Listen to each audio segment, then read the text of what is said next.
following is a special presentation of ESPN on ABC.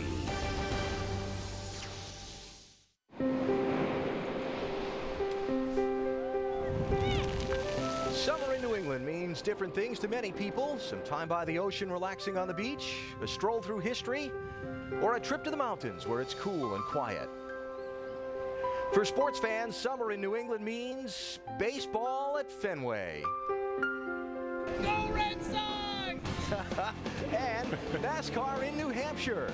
75 miles north of Boston, near the capital at Concord, sits New Hampshire Motor Speedway, where the fans are here to see their boys of summer, the stars of NASCAR. 10, 9, 6, 5, 4, 3, 2,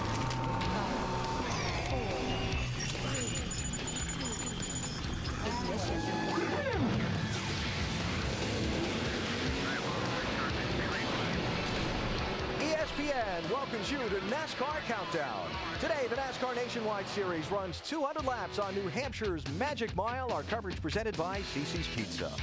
These NASCAR fans are looking for a ray of sunshine in what's been a brutal start to the summer. Rain 23 of 27 days in June around here. And while there's a chance of showers in the forecast today, the track is dry now. The drivers are gathering for introductions. Which one of them will win and how? We begin finding out shortly.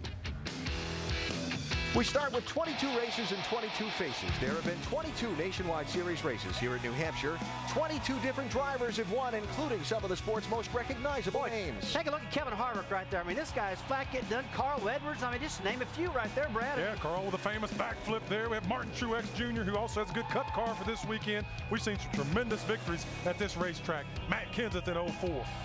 But none of them are the same. It's always somebody different every time. Somebody different, yep. It's former champion David Green. Yep.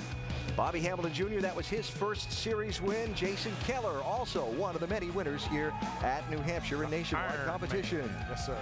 While you look at some of the names on the winners list, I'll also pass along that no team owner has ever won more than one of these races at this track. Hard to imagine in today's NASCAR, dominated by the powerful multi-car teams. 7 of those former New Hampshire winning drivers are in the field for this one today. Will one of them finally end the streak, or might somebody else make it 23 for 23? We find out when the green flag waves in just a little while. New Hampshire, known for its beautiful mountain scenery, our ESPN pit studio sits high on the hill overlooking the backstretch in the entire raceway complex. Inside, Alan Bestwick with Big Brad Darney and the winner of the inaugural NASCAR Sprint Cup Series race at this track, Rusty Wallace. 22 for 22 here. Why? The place is so hard to get around, Alan.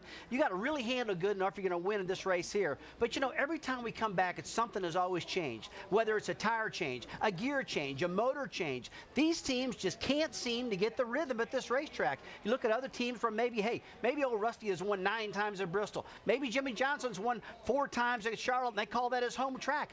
Nobody can call this place their home track because things just keep changing all the time. Yeah, you got a flat 1-mile racetrack, and I was talking to Greg Biffle, and he says the key is getting off the corners, but you're sliding into those corners. You got to drive the car deep enough in to pick up momentum, and then you got to let the car roll, roll, roll. That takes a lot of patience. You don't want to step on that throttle too early because it breaks the back end loose. It's just hard lap after lap to get through these corners. Tough place. Yes or no only. Does the streak continue today or not? Yes. Yes, absolutely. There you go, looking for 23 for 23 sometime later this afternoon. Practice was held for the race yesterday. The second practice shortened by rain. Qualifying was held about 10 local time this morning. Joey Logano was fastest. The 19-year-old scoring his 3rd pole of the season. He'll bring the field to the green alongside Carl Edwards. The winner last week at Milwaukee started at the back of the pack for that one. He'll start in the front row for this one.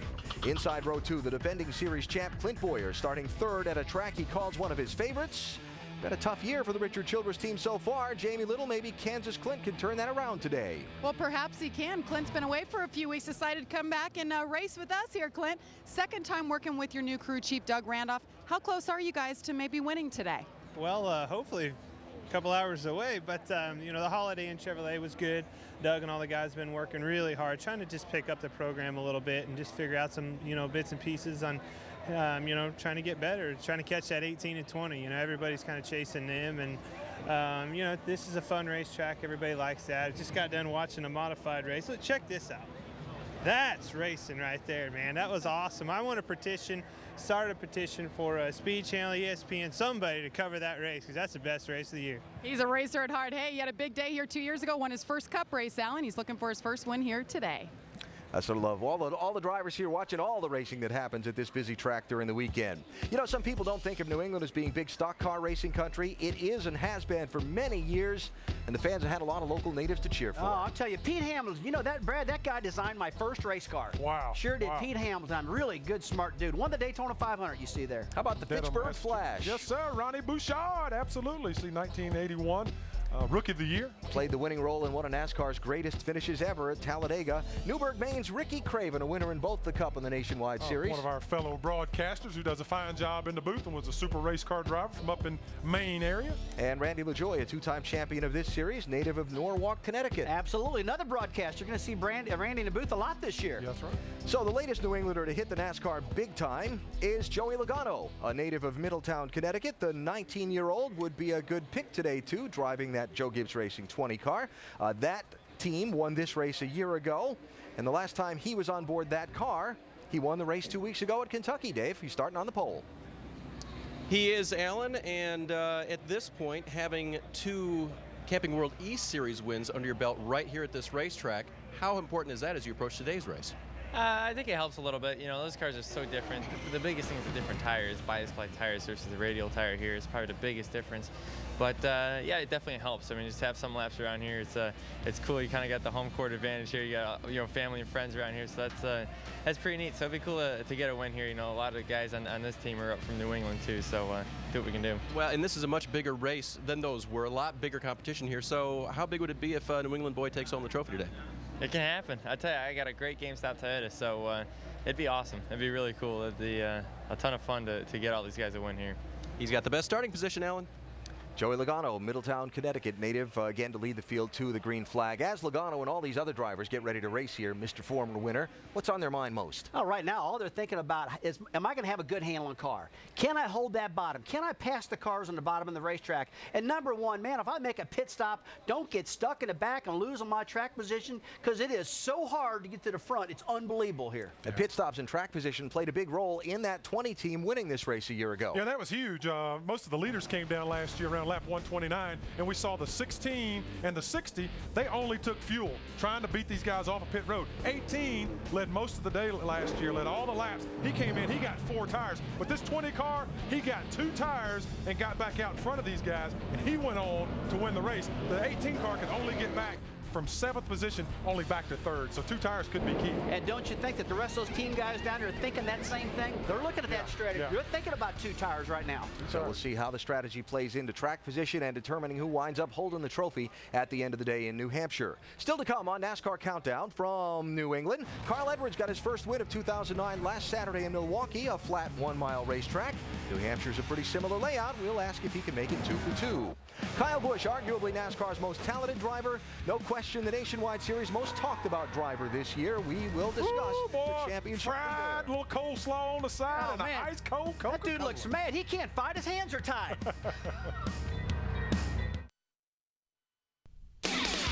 NASCAR Countdown on ABC.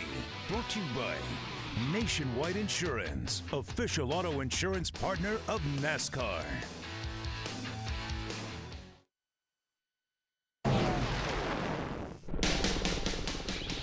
For Kyle and Carl, this is the most difficult weekend of their chasing 2 championships. They both have to start from the back since somebody else qualified their cars. All right, guys. Thanks for all the hard work. Everybody, I appreciate you letting me drive this thing. It was this race a year ago that turned Carl Edwards' season around. Well, Concrete Carl's doing pretty good in his asphalt track tonight. Took that baby from the back to the front. Kyle Busch has led the most laps of anyone tonight. 2 championship contenders going at it, and Carl Edwards takes a spot away. Good job, buddy. You are the leader. Carl Edwards, just like a year ago, comes to Milwaukee and finally will break through and get his first win of the season. Checkered flag. Welcome back to victory lane. Good job, everybody. Great work. It's just what we do. We come here to finish second. This is where it all began a year ago, the march toward the front. Well, Carl Edwards' Milwaukee win last Saturday only gained him a little ground on Kyle Busch in the NASCAR Nationwide Series Championship since Kyle finished second. 127 the gap between the two starting this race. That Milwaukee win's so huge for Carl Edwards, he has a new crew chief for 2009, and without a win to that point, certainly the pressure was building around one of the series' dominant drivers. Dale Jarrett and Andy Petrie join the conversation now from the booth where they're getting ready to call this race. So new crew chief, guys won a lot of races in this season, hadn't won yet to this point in the season. DJ, Andy, you've both been in that situation before. How do you handle it? Well, from a driver's standpoint, you realize that that crew chief is someone that's very important to you. You need to handle him very carefully, yet be very stern with him. Make sure that he knows that you're behind him 100%. You know, that relationship can get pretty testy at times, so you really have to make sure that guy knows that you're behind him 100% and working with them, and Carl is very good at doing that. But, Andy, sometimes it takes a little bit of time for these guys to develop that communication line between the two of them. Yeah, that clock was ticking and it keeps ticking, and Dan Stillman's hearing that. He's saying, okay, how much time do I have to get this first win and get this team rolling in the right direction and try to win this championship? Because if he doesn't get it done, if this doesn't happen, this is a team that won 7 races last year and won the championship the year before. So there are high expectations there, and Dan Stillman feels the pressure. It took a little pressure off getting that first win, but he's still got a little more work to do. Yeah, and by the way, welcome back from vacation to both of you. We appreciate it. Look forward to your call of the race. Okay, Alex. Let's hear from Carl Edwards. Now he's with Vince Welch. Well, Carl, let's talk a little bit about that win at Milwaukee and how much pressure that relieved your team after a little bit of a dry spell at the beginning of the season. Yeah, it really felt good. Our Scott Save-A-Lot team has been working really hard to be as competitive as we were at the end of last season, and Dan Stillman and all the guys have been working hard. We've got just as good a ortho fusion here today. I think it's really competitive, and I'm all wound up. I just watched that modified race, and I'm telling you, I don't know what it takes to get that on ESPN every year, but that's one of the most amazing races I've seen, and those guys put on a show, and hopefully we can put on as good a show. Last year you won at Milwaukee and really motivated you guys, got on a hot streak. What leads you to believe you can or can't do that now? Well, I believe we can. At the beginning of the season, we're not as strong as we needed to be, but the guys have been getting better and better, and hopefully it's not only something that applies at these flat tracks. Hopefully we can do it at the 1.5 miles as well. But the car is fast. I'm taking it easy and still able to go fast, and the biggest thing is to be able to drive by that 18 car. That's been the toughest part, and hopefully we can keep doing it. Carl Edwards, he's a former winner here at New Hampshire. Alan? All right, Vince, thanks. Last season, Carl Edwards got his first win of the year in that same Milwaukee race, and it launched him into a run that saw him score 6 more times in the remaining 18 races and barely miss winning the championship. We'll see if he can make a similar run this summer and fall. Now, Carl Edwards' rival for the title is Kyle Busch, driver of the 18 car, who starts 9th here today. The 24-year-old Las Vegas native has displayed openly for us quite frequently this season his personal thrill of victory and agony of defeat.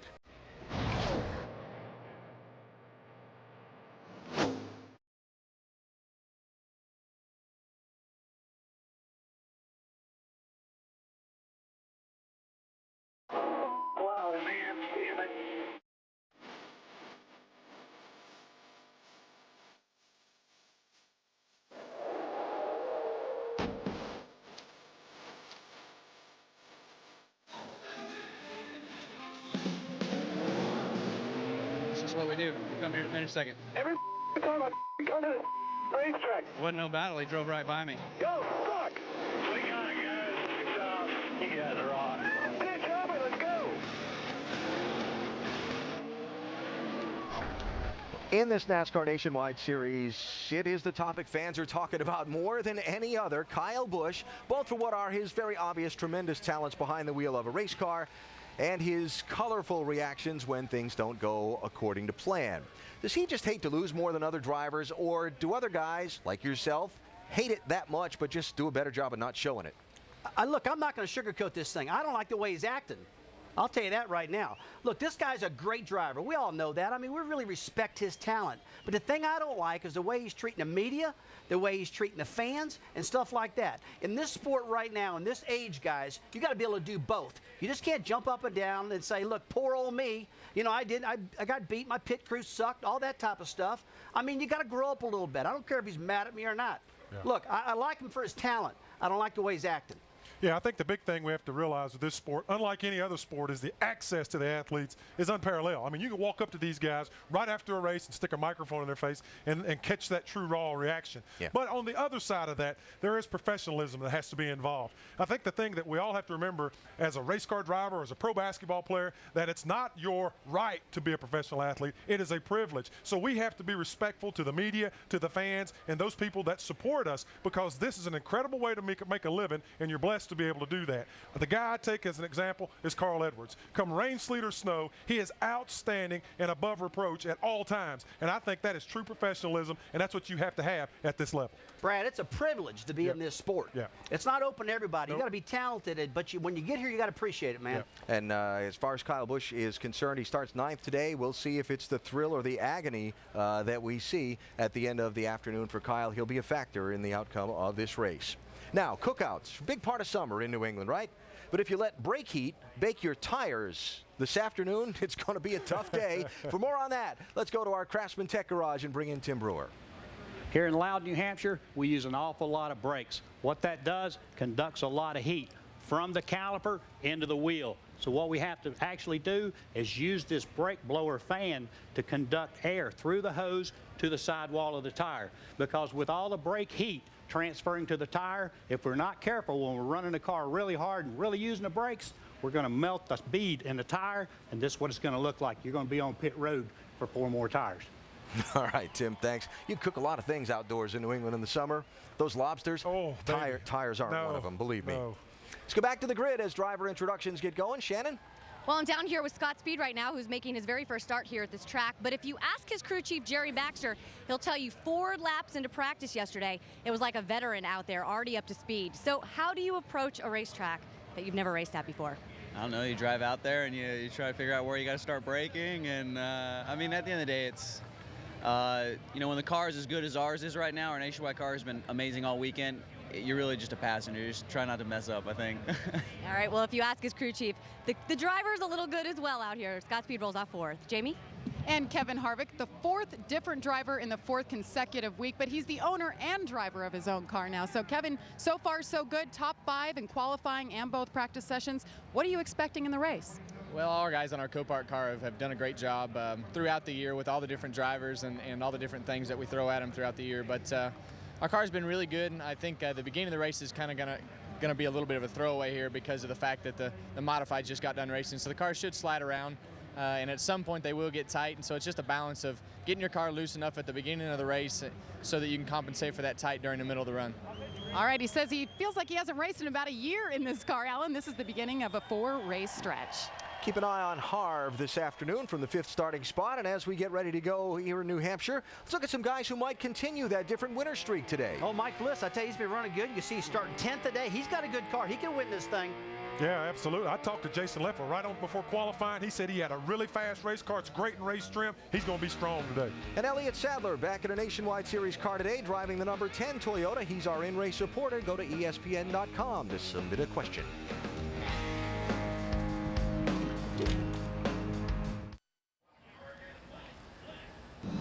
ESPN delivers 2 nights of Major League Baseball action, 8 Eastern on Sunday Night Baseball, presented by Taco Bell. Alex Rodriguez and the New York Yankees take on David Wright and the Mets as part of the ALNL Showdown, presented by State Farm. Then Monday Night Baseball at 7 Eastern, the Mets head to Milwaukee to take on Ryan Braun and the Brewers. Major League Baseball, ESPN and ESPN 360 Sunday and Monday. So we watch the driver introductions continuing on down trackside. And okay, you've heard a couple guys mention modified. The NASCAR Whelen Modified Series just took the checkered flag in a 100-lap race. Here's the last half lap. 4 guys racing for the finish. That's Donnie Leah from Long Island in the 4. Todd Zegedy from Connecticut comes by him. Teddy Christopher, former national champion, down low. And Ronnie Silk from behind. Check this out. That is incredible. Teddy Christopher. Finish. Teddy Christopher and I had a little bet that I was going to help him get into a road course car if he won this race. And he wasn't kidding. He was going to win this race. Alan, you called it. He went out the second lap of the race, and I thought he was done. He comes back and almost wins the thing. So Donnie Leah somehow, after getting bumped from behind and having contact with the other cars, gets through the mayhem. And the Long Island driver, former champion in the NASCAR Whelen Modified Series, takes the checkered flag here at New Hampshire today. These nationwide guys guys, they've got a little work to do to overcome that one, Vince. Outstanding. Brad Keselowski, nobody over the last 4 races has a better finishing position than Dale Jr.'s driver, Brad Keselowski. What do you have to have in your car today to keep that streak alive? Well, just some speed. You know, that's been the biggest thing. We've been very smart. Pit crew's been doing a great job. Team's been doing a great job. We just need a little bit more speed. We're right there. It seems like we're just a 10th off every week, and you know, if we can keep executing on pit road and not making any mistakes on the racetrack and just have a little more speed, we can go up there and win races. Brad Keselowski, he'll start 7th today. Dave? Greg Biffle starts at the front of this field today as well, Vince, but you're a man down today, Greg. Can you focus like you always do without your regular crew chief here?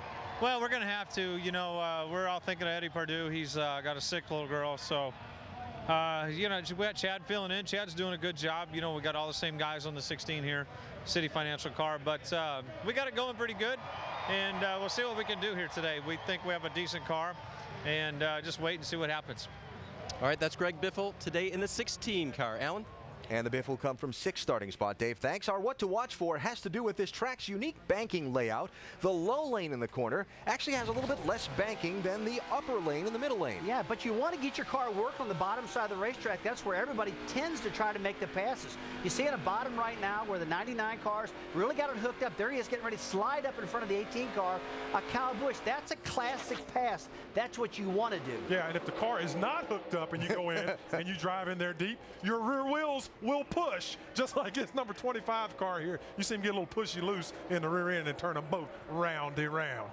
You know, all the drivers, that's the thing they fear the most. Driving down in the turn 1 side by side with the car. And when that happens, the guy on the bottom usually ends up being in trouble because he spins, takes the guy on the outside. They both wipe themselves out. You got to be a little patient getting into one. We're going to see that a lot today? We will see it a lot. I really think so. That's a corner that just sucks you right in there and gets you in trouble. All right, we'll keep an eye on that. J-Ski news and notes now. A couple things going on in the sport. NASCAR announced late yesterday that double file restarts, lead lap cars doubling up at the front of the pack, will be put into use in this nationwide series beginning at Daytona next Friday night. That'll be a lot of fun to watch. It's about time. We should have done it this weekend. Bring it on. They've been very exciting in the Sprint Cup series so far. Driver change this week. Bernie Lamar is out of the Braun Racing 32. He's been sharing with Brian Vickers, his replacement, not yet named. And in the continuing saga of Jeremy Mayfield, Mayfield denies using methamphetamine, says he will attempt Daytona next week if reinstated. There is a hearing Wednesday on his injunction request. That's the latest there. Now, as you watch today, you may notice a little different look to some things around this speedway as the race unfolds. Since the last race here, the safety fences between the track and the grandstands have been updated and renovated.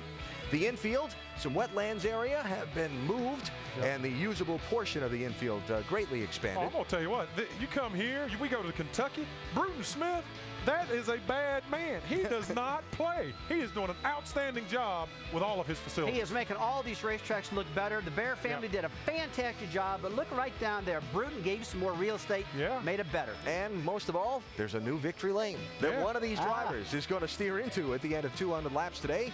The perennial question is, which one? Cannot wait.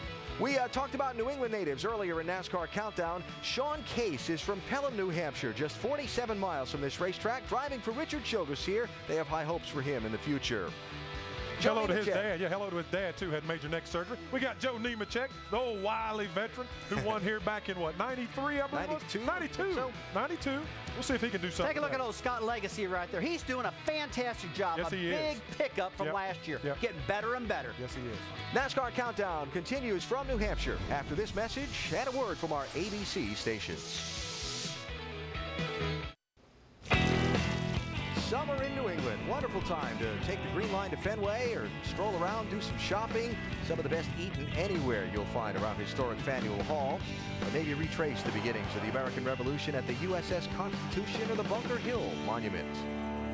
Boston, the hub of New England, and up I-93 apiece is the New Hampshire Motor Speedway, where the NASCAR Nationwide Series is set to go racing. Our coverage presented by CiCi's Pizza. Let's go trackside for the opening ceremony.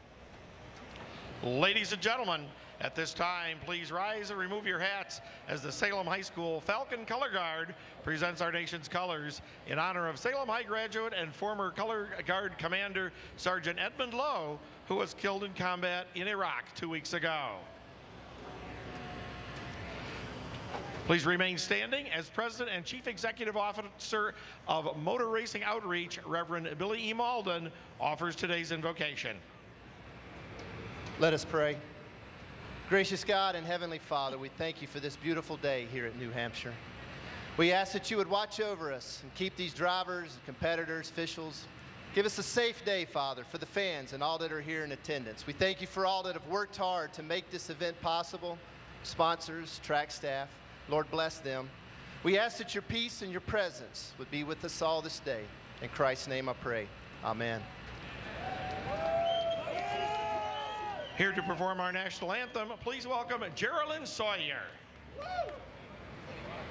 Oh, say, can you see by the dawn's early light what so proudly we hailed at the twilight's last gleam, whose broad stripes and bright stars through the perilous fight o'er the ramparts we watched were so gallantly streamed.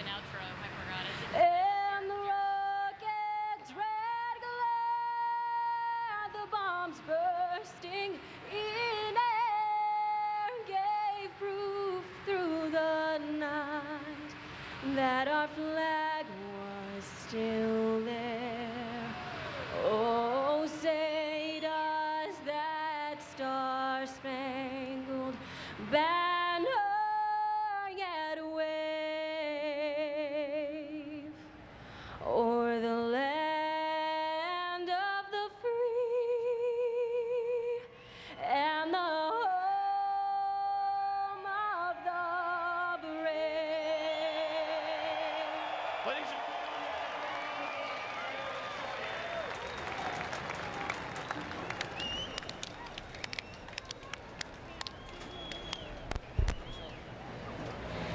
So 22 races, 22 faces. Which one of these faces will be smiling most by being in victory lane at the end of 200 laps? That's a good guy. I think it's going to be that guy starting up front.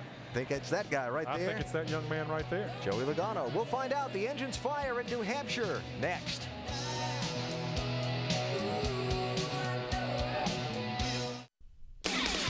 ESPN's coverage of the NASCAR Nationwide Series on ABC.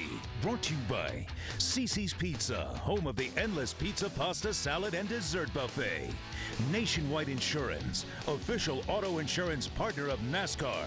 Toyo Tires. Toyo Tires are driven to perform. And Lotramin Ultra, the one-week killer cure for athlete's foot.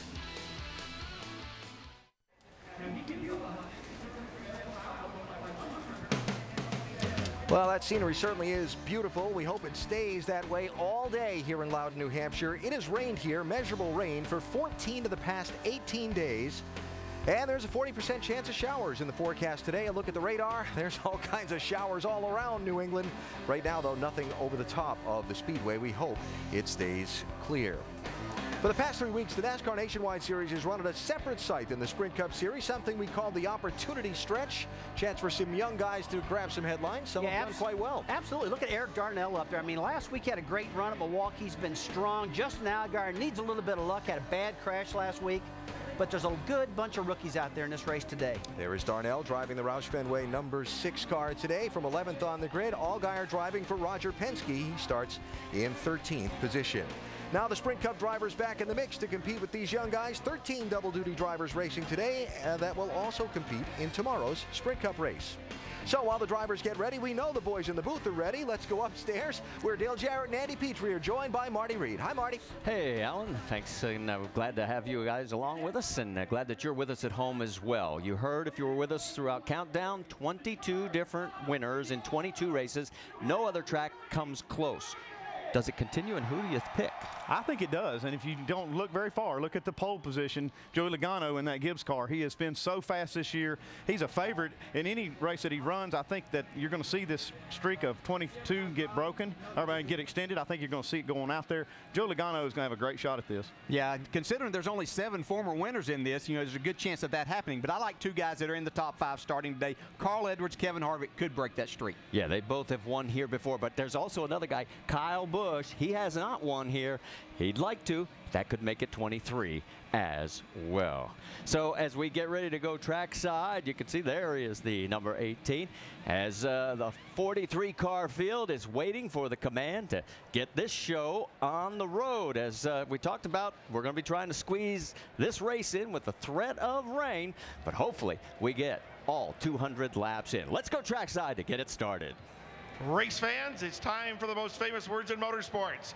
Here to give the command, please welcome Camping World Regional Vice President Kevin Bostrom. Hey, is everybody ready? On behalf of Camping World and all its team members, gentlemen, start your engines. Fired up. All right, buddy, fired up.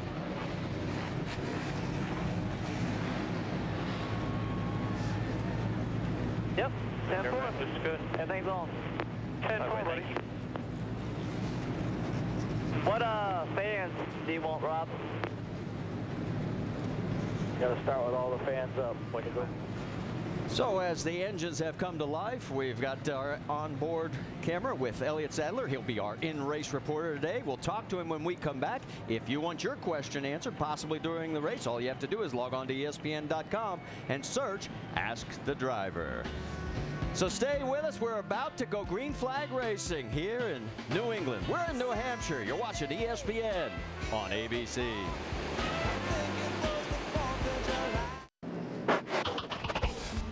Well, and just in case you weren't with us earlier, we'll show you who won the pole. It is for the 3rd race in a row, his 6th of his career, Joey Logano, and what would be his home track, just a 3-hour drive from his hometown in Middletown, Connecticut, as he will be on point. The first man to do that since Jeff Gordon in the series did it back in 1992. 3 straight poles. All right, across the top of the screen, you'll get the rest of the starting field as we'll put them in right across the very top, up in those puffy clouds that we hope do not turn dark. And there you see Joey Logano with Carl Edwards right alongside. Let's get a chance to talk to our in-race reporter, Elliott Sadler. DJ? Hey, Elliott, Dale Jarrett, the ESPN. You have a copy? Yes, sir. Loud and clear. Hey, Elliott, our theme today has been kind of how difficult this racetrack is to drive for a driver and the 22 different winner in 22 races. My question is, do you find this racetrack to be really difficult, and what is difficult about it, and can you be number 23?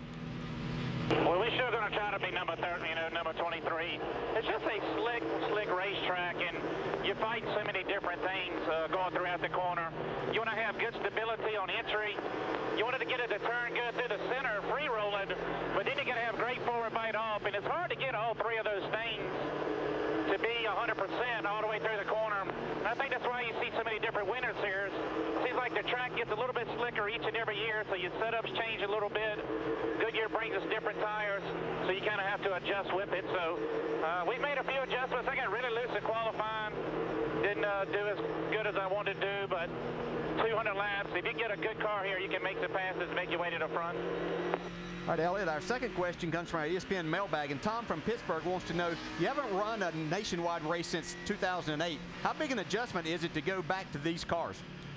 It was a big adjustment for me, and I think that's why we didn't qualify like we should. I just got out the Cup car.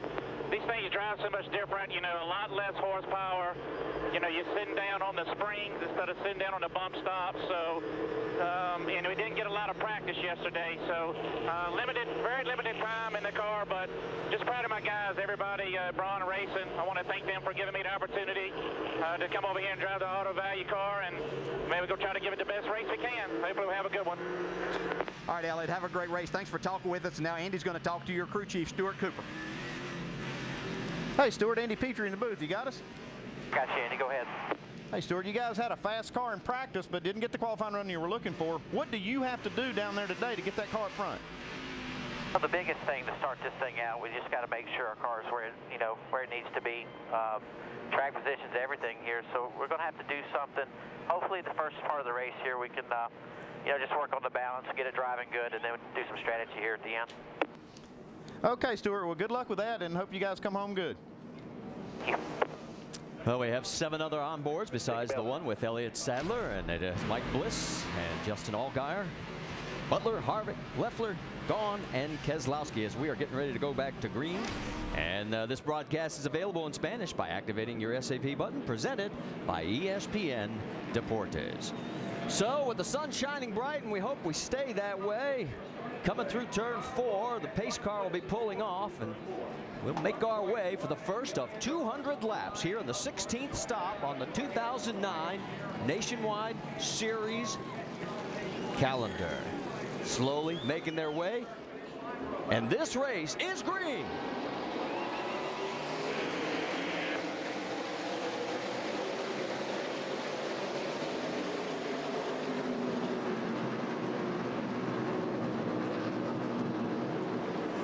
Joey Logano has the early lead, and you saw everybody slip sliding through turns 1 and 2, and that's probably because of that modified race, right? Yeah, different tire compound and different rubber down the racetrack. This track is also heated up quite a bit, and a lot of the guys were telling me these cars are a handful to drive too on low air pressure.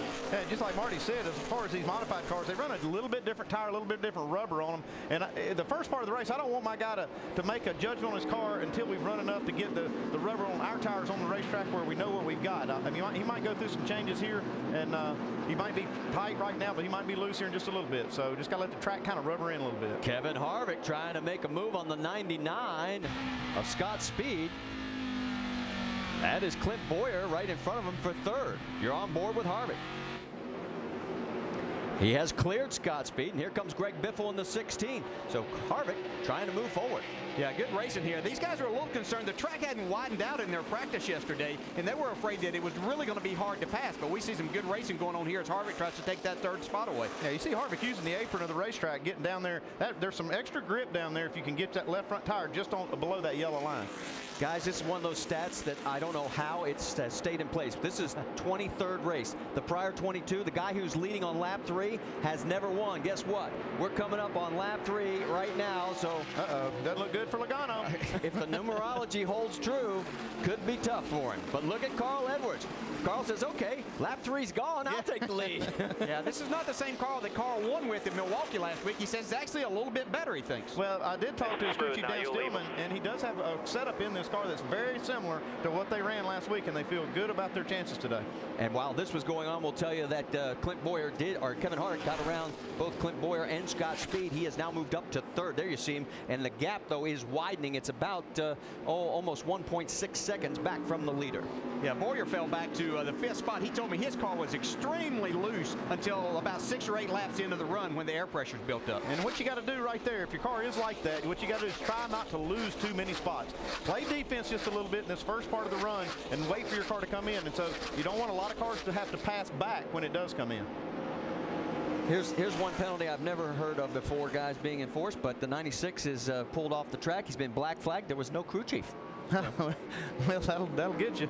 You need one of those, I can tell you. Could you call that a start park candidate? I think that's what you call that. Okay, so Willie Allen's behind the wall, and he's out of the race. Meanwhile, take a look at Mike Bliss. He's got Eric Darnell on the high side in the 6 car, and that's a battle for 10th. And there is Kyle Busch in the 18, and he is trying to make his way forward as well.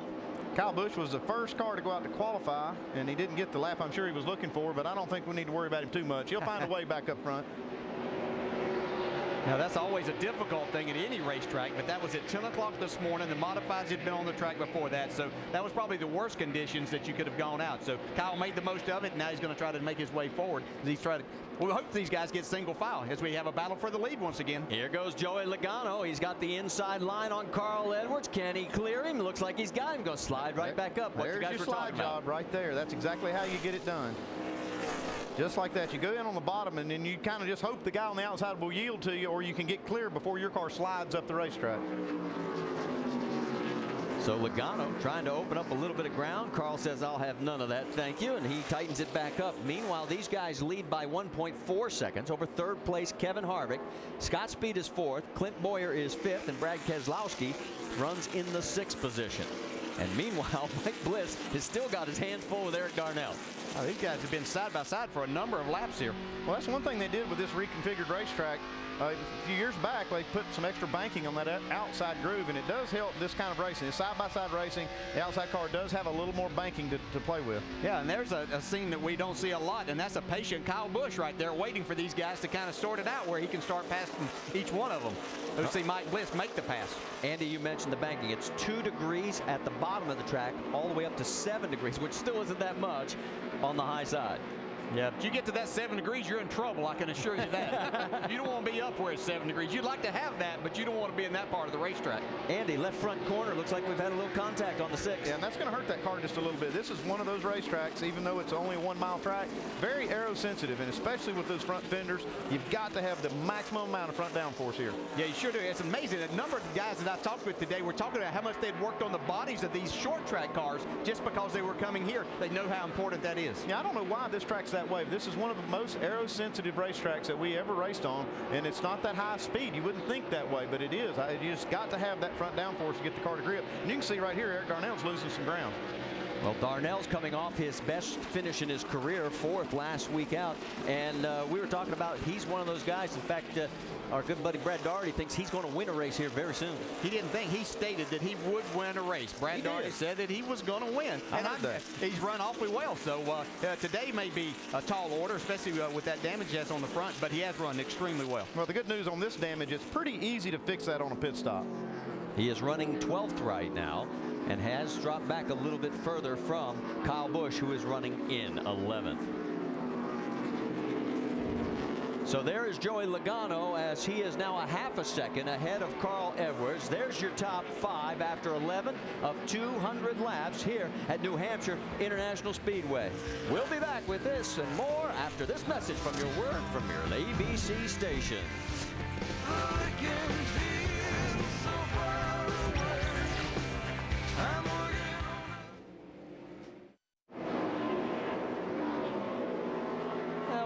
Lap 18 of 200 here on the NASCAR Nationwide Series in New Hampshire, presented by CC's Pizza, and we're glad you're with us. That's the margin between first and second. Joey Logano in the 20s out in front of Carl Edwards, and on the clock that is a half of second. We'll also get you updated. We've got several cars that have started parked. Travis Kittleson's behind the wall, Johnny Chapman, Kelly Byers, Willie Allen, and Casey Atwood. So 5 cars behind the wall already. Meanwhile, there you take a look at Brad Keselowski and Jason Leffler. They're going after each other. That's a battle for 7th, guys. This is one of those racetracks that takes a lot of discipline. You have to not overdrive the entry of the corner. You know, your tendency is to want to try to go as fast as you can, but you can lose a lot of time here if you overdrive the race car. Yeah, and these are 2 guys that have really worked hard all year long to keep themselves right up there with Kyle Busch and Carl Edwards in the points. And so they've got a battle kind of in between them as far as who's going to be the first nationwide driver up there. Vince, I think you've got more. Well, Brad Keselowski, he's only been here once before, so his spotter, TJ Majors, who spots for Dale Jr. on the Cup side, is helping Brad to run a line similar to the leaders and kind of helping him out to let him know where the car is good and where it's not so good. So Brad Keselowski, even though he's a winner already during the course of this season, still working on getting a comfortable spot here at New Hampshire. Shannon? Vince right behind him, Jason Leffler, that 38 car, saying right now that the car is a little bit tight. I spoke with Leffler before he climbed in the car before the race, and he told me most teams bring their Milwaukee setup and their Milwaukee car here to this racetrack because they're so similar.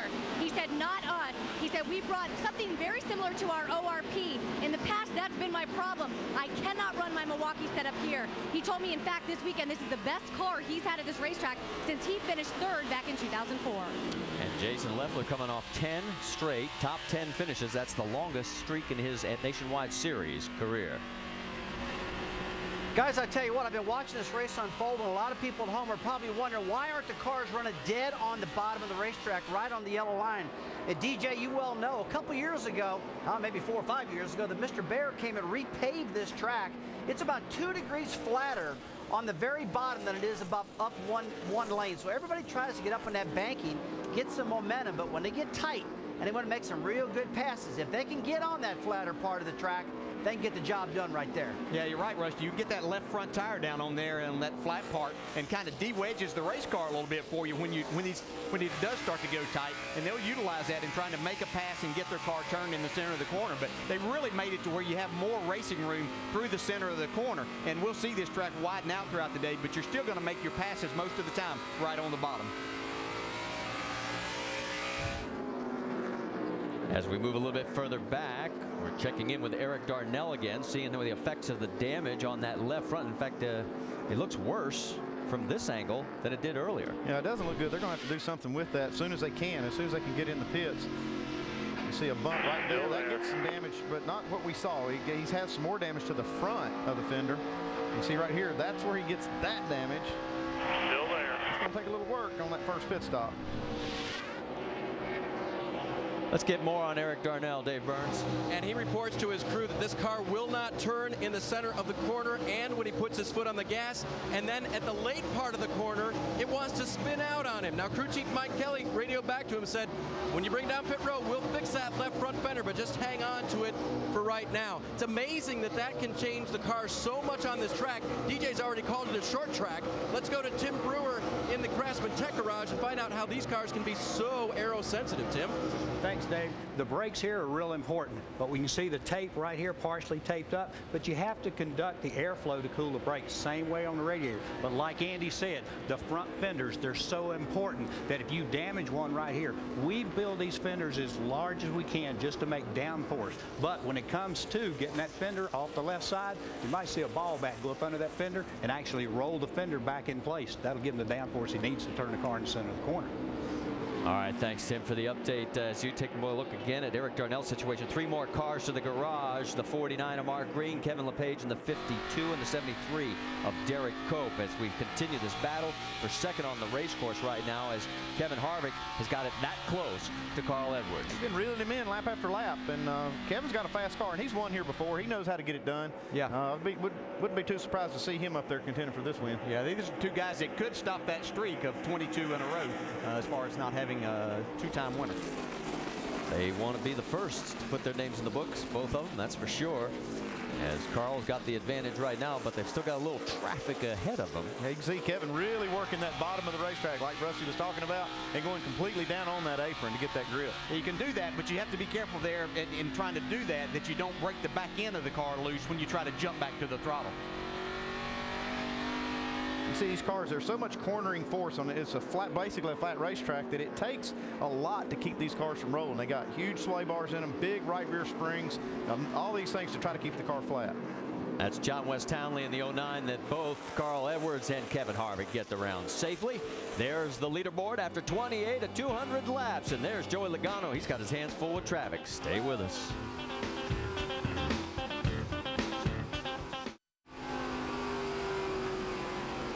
Still under green here at New Hampshire. Joey Logano still your leader. Let's check out our ESPN Motorsports calendar. The NASCAR Now Monday Roundtable wraps up the weekend's racing, 5 Eastern time on ESPN2.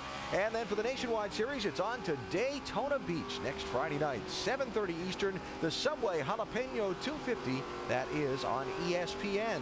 Plus, next weekend, ABC, the IndyCar Series at Watkins Glen. That's 1 Eastern time next Sunday. Plenty of motorsports action coming up on the ESPN and ABC networks for you. 33 laps are completed here at New Hampshire Motor Speedway today. Joey Logano has led all but 3 of them. Carl Edwards took the lead for 3 laps, but it is the young Connecticut native driving that 20 car who has paced the rest of the distance. We go up to speed now with Nationwide Insurance and get a report on some of the front runners, starting with Shannon. Alan, Joey Logano in that 20 car. As soon as the green flag dropped today, he told his crew chief, Dave Rogers, the car is loose. Rogers said, relax, it will come to you. Well, it has, but now it's gone to the tight side. Now, this is Joey Logano's first NASCAR start here at this track, and in practice, he tried to find different lines on the racetrack where he could pass. Right now, as he's leading, looks like the only people he has to pass are the lap cars. Dave? Shannon, last week, 2007 Nationwide champion Carl Edwards passed Kyle Busch with 45 laps to go for their first win of the season. I asked crew chief Dan Stillman how did it feel to pass that dominant 18 car. He said, you know what? It felt great, but we passed passed him before this year. We've been pretty darn good, and they expect to pass Kyle a lot as they go towards another championship. Now, to get his teammate Logano back, they're going to have to make that car just to turn a little bit better in the center of the corner. Kevin Harvick is in the 33 car, and of course the 20, the 18, and the 60, they've drawn the majority of the headlines this season, but Ernie Cope, the crew chief, says the 33 is as good as those three, especially when Kevin Harvick is piloting this car. Harvick is one of 6 that's driven the 33. He's in 3rd place now, says it's a little tight in the middle. Dave? Scott Speed runs behind him. He's a Sprint Cup driver who shares this ride with developing drivers at Michael Waltrip Racing. For the last 3 races, young Trevor Bayne has been in the car, but today Speed pilots it. He is just a little bit loose going into the corner. That's a spin out kind of mode, but from the middle off, it's mostly tight. They'll need to crank on that race car during the first round of pit stops. Jamie? And behind him is Brian Vickers. He started 8th, has moved up 3 positions. He's making his 100th Nationwide Series start. Big day for him. He's tight in traffic, but says the car's pretty good. Doesn't want to make any adjustments on this first stop. Behind him, Clint Boyer in the 29. He said his car was loose in practice, start a race.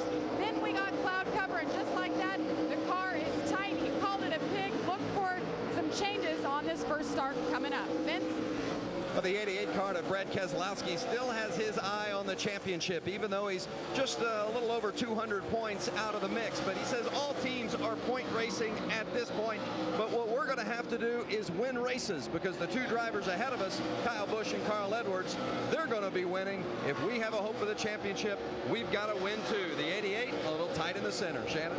Vince, Jason Leffler in the 38 car started this race 12. He is on a streak right now, 10 straight top 10 finishes. He was really looking forward to this race. This is his type of racetrack. He said that this is their go-to car, and he told me this morning that this is the best he's felt here in a long time. Right now the car is just a little bit tight, but he says it's still turning well through the turns. Vince? Well, and behind Jason Leffler is the 18 of Kyle Busch. He started 9th, and he's currently running 9th, but Kyle says he's just being patient. Started out okay. I just didn't want to do anything underneath those guys and wreck myself, so I just kind of waited. Kyle Busch has led the most laps in 8 straight races. I gotta believe after this first pit stop, it won't be long, and we'll see him back toward the front today. Shannon? Vince, Mike Bliss holding steady at 10th. That's where he started the race, and that's where he's running right now. I spoke to him before the race started. He said he did not have a good feel for this car, and told me, in fact, he thought they may have brought the wrong car to the racetrack this weekend. It was just tight in practice, and it is still tight right now. Mike Bliss looking for a good run. He's been busted on pit road speeding the last 2 weeks. Alan? All right, Pit Patrol, thank you. So there are updates on the top 10 drivers so far. Again, caution-free to this point, with 42 laps being worked now. And if we stay under green, they can go about 70 laps before they'll have to hit pit road under the green. Joey Logano is your race leader in his native New England.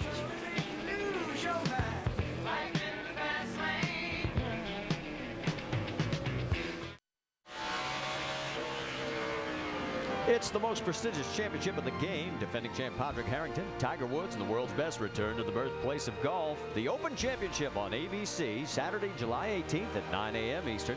Final round coverage Sunday, July 19th at 8 a.m. Eastern. For more, just log on to ESPN.com.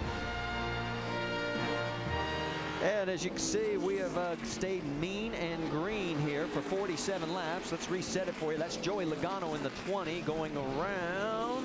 Like Michael Lynette now going down a lap in 20th position, so that puts only 19 cars on the lead lap. No, that's Elliott Sadler, and he's 21st. You're just 1 away, because Annette is in the 15. A similar paint scheme. I can see where you can make that. I see why you were waiting to see it now. Yeah, when things get strung out like this early in the race, the cars that are off just a little bit is really magnified, especially as we run this many laps and get this many laps on the tires. It really shows how these guys aren't handling. And you get a car like this right here, handling that good, man, you can put them down in a hurry. And this graphic will be the kiss of death, because whenever we say we just are going into a long streak, something is bound to happen. Behind Joey Logano by 2.2 seconds is Carl Edwards. Kevin Harvick is 3rd. Brian Vickers has moved up into 4th, guys, with a good run. Scott Speed is now 5th. Clint Boyer is running in 6th, and we now have 20 cars, as we mentioned, on the lead lap. Let's move back a little bit further. We are going to zero in on that battle for 6th as we saw Clint Boyer and Brad Keselowski there going after each other. And really, guys, I think everybody, there's a lot of cars like Clint Boyer, they can't wait to get into pit lane. Yeah, they just like to make a little bit of an adjustment, and they're going to have to get on pit lane here not too long a time, whether it's under green, but they prefer to be under caution where they can make wholesale changes, Andy. Yeah, we heard Clint Boyer talking about how his car, he had it loose and he wanted it that way, so when it did tighten up, his car would be good. Evidently, they didn't start out loose enough because he's already talking about tight. Now he's losing another spot, and actually another one yet to Kyle Busch getting into turn 1. Yeah, he just dropped 3 positions in 2 laps, and now the caution is out. I told you, as it looks like the 98, Paul Menard's car has, looks like it may have lost the motor. Yeah, looks like it did there. That's a sign of a blown engine. And that'll put Elliott Sadler back on the lead lap. He's the first car running that's not on the lead lap. So as he makes his way into pit lane, our first caution comes out as we've completed 50 laps here of the 200. So at the quarter mark, we get our first caution. And as you mentioned, the Aaron's lucky dog will go to Elliott Sadler. And it'll be time for everybody to come in and get those adjustments. And we'll get to see who's actually going to make the best improvement here early. Looks like Kyle Busch needs to work on his car because he's really not made any ground in this first run. I really felt like he would charge up to the front a lot quicker than he has. Yeah, he was being patient there trying to come up through the pack, but you would think if his car was good enough, he would have gone on. Let me ask you, they lost most of the second practice, all of second practice session and part of the first. Yeah. So I talked to a lot of guys that really felt that was going to be a big factor because they just didn't get the time on the racetrack that they needed after some rubber got down on the track. Yeah, but you look at Kyle Busch, he can come flying in a helicopter, jump in the thing in no practice and run really well. So, yeah. But the team does need that practice to see which way the car is going. The other side of it, Joey Logano had the same amount, and his car looks pretty good. So. All right, pit road looks like it should be open. It's going to be closed this time by. Yep, you see the flag waving right there in the center of your screen. That means it kind of fooled a few guys. Yeah. Carl Edwards almost came down pit road right there. He just missed a commitment cone. Yeah. Kevin Harvick was on his bumper too. And they were typically the pit road opens the first time the pace car comes by, and I don't know why they didn't open it there. They may have some oil on pit road from that blown engine of Paul Menard. He's sitting on pit road right now with the hood up. So we'll go around one more time before we get to pit lane. Now, this was during a pre-race, but let's go back. Remember Carl Edwards had 3 penalties in Kentucky for speeding in pit lane? Here was the conversation. Okay, so we're 30 RPM under then at 5,000. So I'm going to go to 4,900. 10-4. 10-4. Yeah, I don't want to get caught for speeding either. I hear you. We'll start there. It's exactly 45. It is not 46, so I don't want to be 100 over. Now he's talking about RPM to stay under the 45-mile-an-hour speed limit. Yeah, he got tagged hard in Kentucky, and you don't forget those too easily. They want to make sure if there is a glitch in the system or something that's borderline, they're not going to be the first ones to get caught. They're going to back it down a few RPM. Yeah, you see the cleanup trucks now working the bottom of the racetrack on the entrance of pit road or coming to the entrance. There must be a lot of oil down there, but we do see pit road open this time. Okay, so here they come. Let's get you set up for our Toyo Tires triple pits. Jamie Little, you're up first. And Brian Vickers in the 32 asking his crew, what is the RPM? It's 3,500 exactly. He said tight center off, air pressure, and 4 tires. Vince? Kevin Harvick in the middle of the screen. They've only got 3 sets of tires, so crew chief Vernon Cope says we're putting on the scuffs this first set, and air pressure adjustment in the right front. Dave? 4 tires, Sunoco fuel, track bar up, tape on the grill, air pressure. All these things will help this car turn better. Shannon? Dave, Joey Logano, your pole sitter, starts off loose, goes tight. They're going to make air pressure adjustment on the left side, a small track bar adjustment, and 4 tires. Joey Logano wins the race off pit road. And he does, as you can see. Logano and Edwards stay in station. Brian Vickers picks up a spot. Kevin Harvick loses a spot. Kyle Busch's team came through for him. He picked up 2 positions, moving from 9th to 7th. So as we've completed 53 laps, we work our first caution. And Joey Logano, who's led 50 laps so far, is still out in front at New Hampshire. Let the beat rock.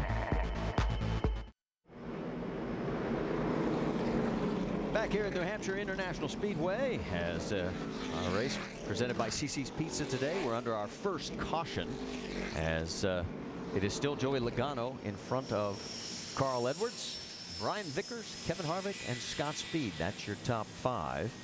And we will now have a total of 20 cars on the lead lap as Elliott Sadler will get the Aaron's Lucky Dog. Now, there is the Aaron's Lucky Dog right there with Elliott. Let's get an update on Carl Edwards. What's going on in that pit, Dave? Marty, you always try to diagnose things as best you can between the crew chief on top of the pit box and the driver behind the wheel. The driver's looking at all his gauges. Sometimes he sees something funny. Listen to this conversation. The low voltage light's on, and I am running out of volts, down to 12.2. Turn everything off. You can turn every fan off. Okay, you got a switch there at your low voltage light. You need to turn that off. Flip it. You're going to have to explain which switch you're talking about, buddy. There's a toggle switch right there at the low voltage light. You just flip it, and then we will count the laps until it comes back on.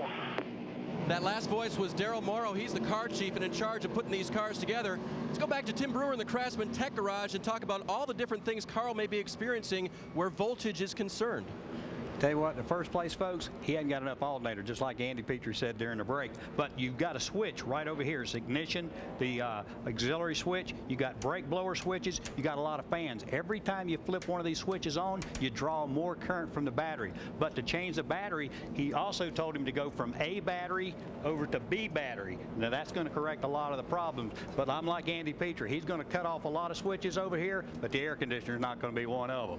Yeah, that'd be the first one I'd tell him to turn off. Hey, turn that helmet air conditioning off. See how many volts you got now. That's because you're the crew chief. What about you, driver? Yeah, I mean, if I was in Carl Edwards' shape, I could turn that thing off too. So that will be the first thing that Carl will do. He's plenty good enough shape to withstand that, having that off, and you know, probably will solve their problems. But the one thing that he has to be careful of, you know, we don't want to heat up those tires and the beads of these tires, and with the brake heat there. So he's going to have to try to make sure that he doesn't get himself in trouble there.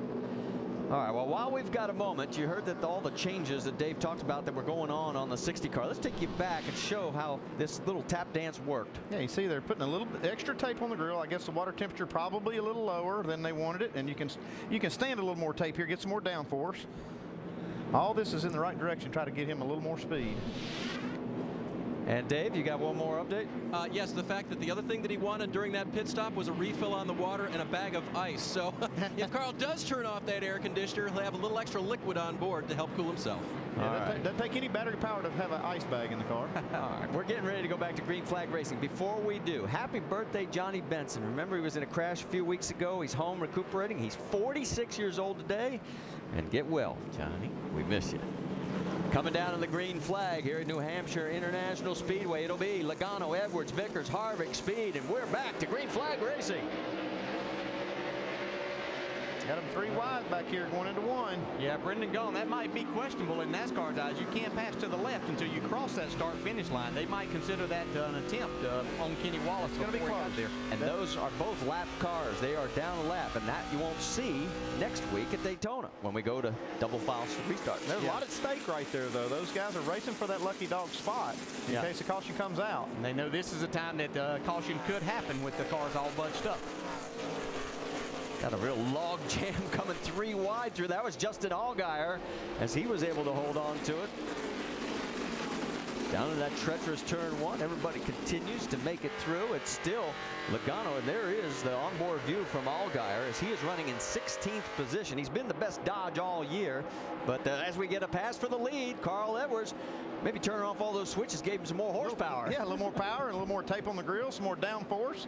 Yeah. He's got a few adjustments on probably tire pressure. Got him going in the right direction. And Joey Logano was one of the drivers that told me that these cars were really a handful on low air pressure. Whenever he did that yesterday, he said, man, it's just hard to drive. It was so loose, and you could see the back end step out right there. Yeah, he's got his hands full right now, and I don't think he's panicking yet because the same thing happened at the start of the race. He lost the lead to Carl Edwards, but he got it back as the tires came up to pressure and temperature.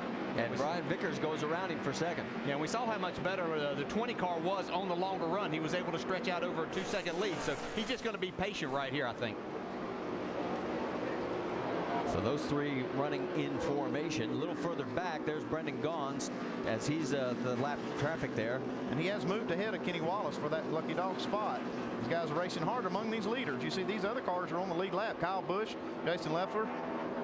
Here's 9th place, swapping hands here. Mike Bliss in the number 1 gets around Greg Biffle in the number 16. Sort of surprised a little bit. I thought Biffle might be one of the guys a little further forward in the field by now. Yeah, and talking to him before qualifying, though, he wasn't very happy with his race car. He made a great qualifying effort, but he said in practice yesterday his car was extremely loose getting into the corner. Yeah, he was talking about even how the tires were chattering, the rear tires chattering getting in the corner. That's not something you want to have going on. Now, this is one of the few places that you'll find that happening. It's just one of the characteristics of this racetrack and the tire that Goodyear brings here. It works awfully well. If you can hang on for a few laps, then it usually works out better.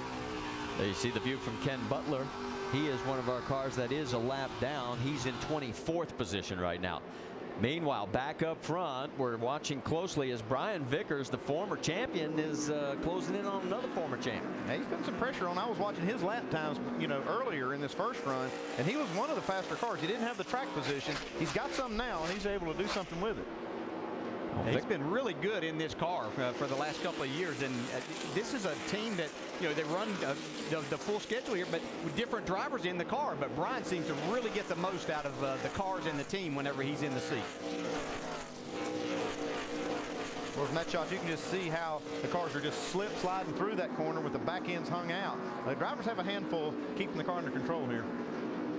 Taking a look at this, Stephen Wallace in the 66 as trying to check and see where he's up in the 13th spot. Stephen is. He did a good job in that first segment of hanging on. Yeah, he's just taking it over.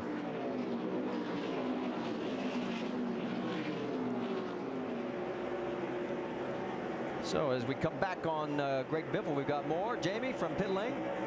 Well, he's 10th right now, Marty, and he has been very frustrated, and I think it goes back to the tires during practice. I never drove something so tight in my life. Just tried to arc it in there and just chattered both front tires the whole way. Just unbelievably different than practice, with those tires. That's the way to run this series. Had to practice on junk tires and then, race on good ones. In an effort to save money, Goodyear had teams who had an extra set of tires from Milwaukee bring those here to Loudon and run them in practice. Now, the conditions were very different once they put the new tires on this car. That's exactly what Greg Biffle's talking about. They never hit the setup just right, Marty. So that could explain why he told you back then it was loose, because it's a different set of tires. Yeah, I hope that's it. He wasn't just pulling my leg or giving me false information here to go and tell the whole world about. Well, it's not the first time that these cars have been a handful to figure out, as we are running on lap 68 at 200, and there's your top 5 here at New Hampshire International Speedway.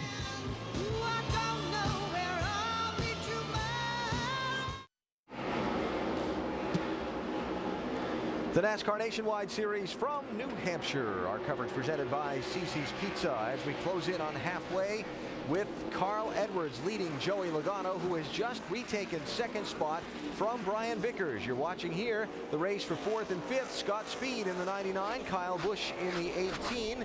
And in the pit studio with Rusty Wallace and Brad Daugherty as we look at our Holiday Inn Express race summary. What have you seen so far? Well, right now I'm seeing a lot of cars that were not running good earlier getting better and better as this race goes on. That last pit stop they had really helped a lot of these cars that weren't handling well, because you got to remember, they lost their last practice session, and this first part of the run was the practice they needed to get the car right now for the end of the race. Yeah, Joey Logano as well as Kyle Busch, who's in 5th position here, moving into 4th. Yeah, moving into 4th.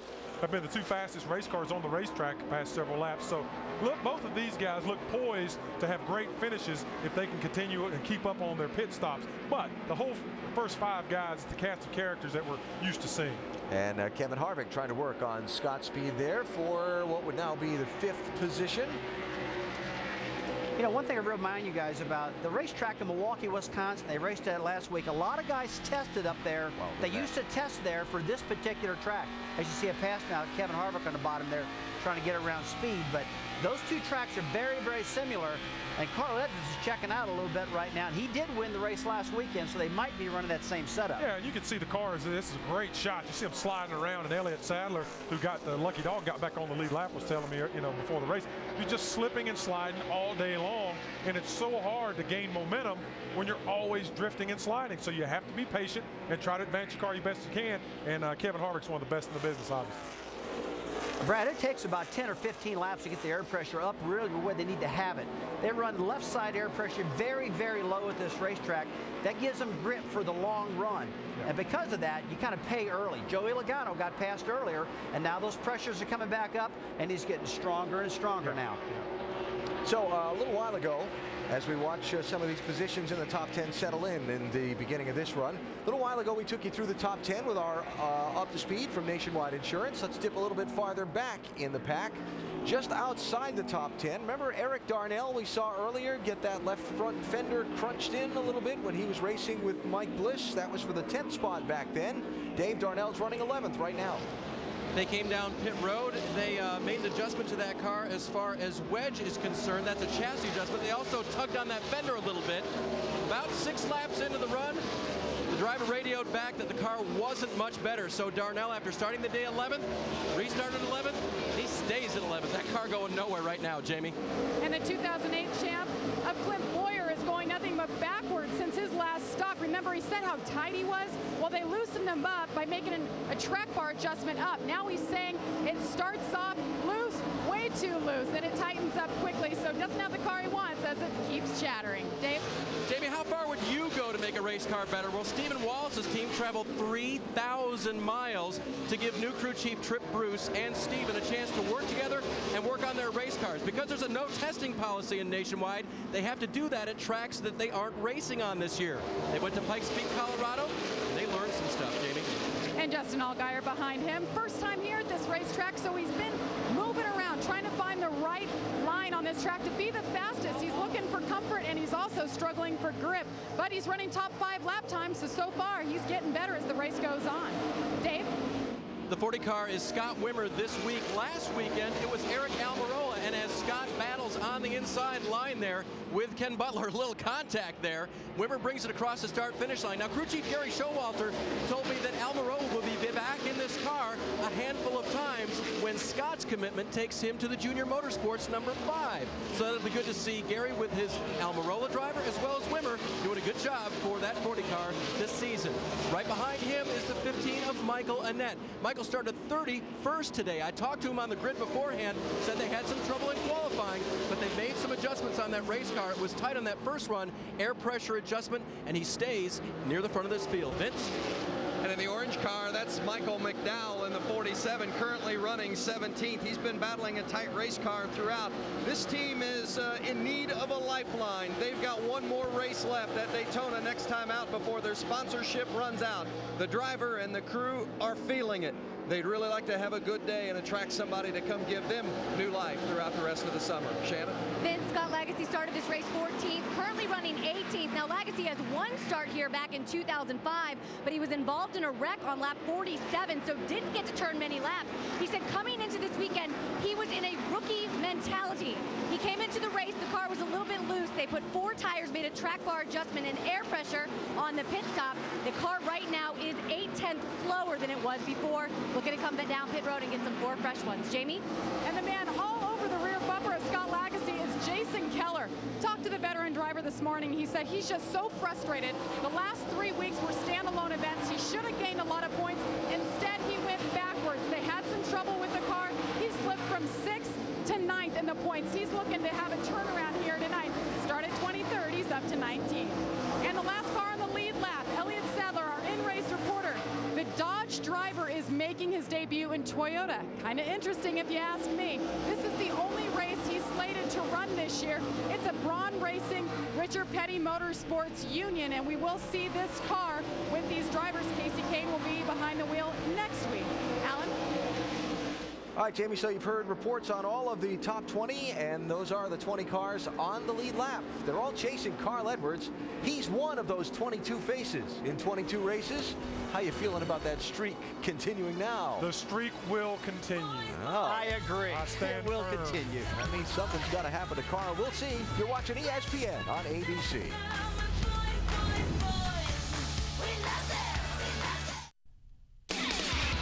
ESPN's coverage of the NASCAR Nationwide Series on ABC. Brought to you by Verizon Wireless. Get your head in the game right on your phone with sports clips, scores, stats, news, and more.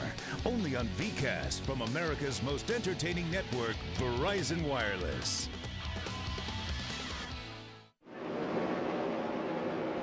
Just 10 laps away from the halfway mark here at New Hampshire International Speedway. Stop number 16 on the Nationwide Series scheduled for 2009. Take a look at this battle going on the track. That is Kevin Harvick in the 33, Scott Speed in the 99, and they're duking it out for 5th. Yeah, Kevin Harvick looked in his mirror and he saw some other cars coming. Brad Keselowski and Jason Leffler were catching him, and I think he's going to put a little more pressure on Speed, try to get by. Brian Keselowski, Brad's brother, slow on the track. No yellow as of yet. That's not good. No, that's on the upper side. You can run with 260 degrees of water, but that's on the upper side of the limit. Yeah, sounds like the motor's down, here buddy. This morning, or just a minute ago, it didn't sound very good right there. So that's not a problem. That's a symptom of another problem.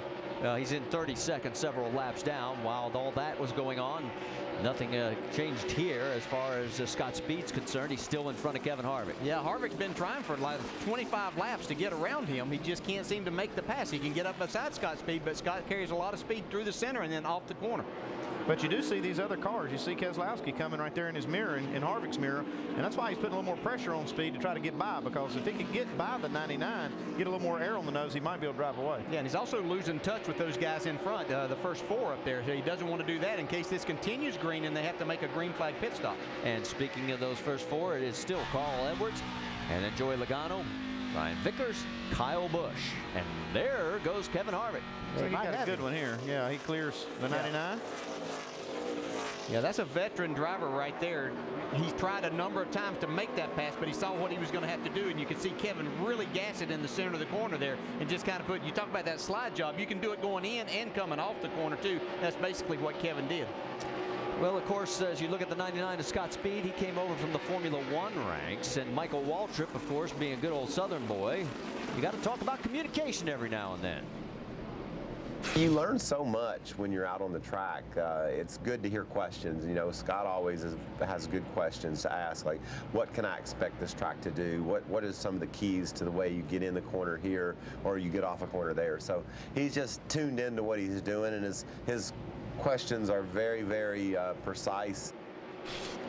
And what's also interesting is that Michael has brought over some of that engineering talent from Formula One and hired them on and both the Cup program, and they've seen big improvements. Yeah, Michael's done an amazing job with his race team, and these are just the kind of things that he continues to do to help the team. And it's nice to see Scott Speed going and asking questions like that, you know, not coming in here thinking that he knows everything. He's asking questions about what to expect, and then he goes in and does a great job in the car. Been pretty impressive in the Nationwide Series this year at a lot of the places he hasn't seen before driving this race car.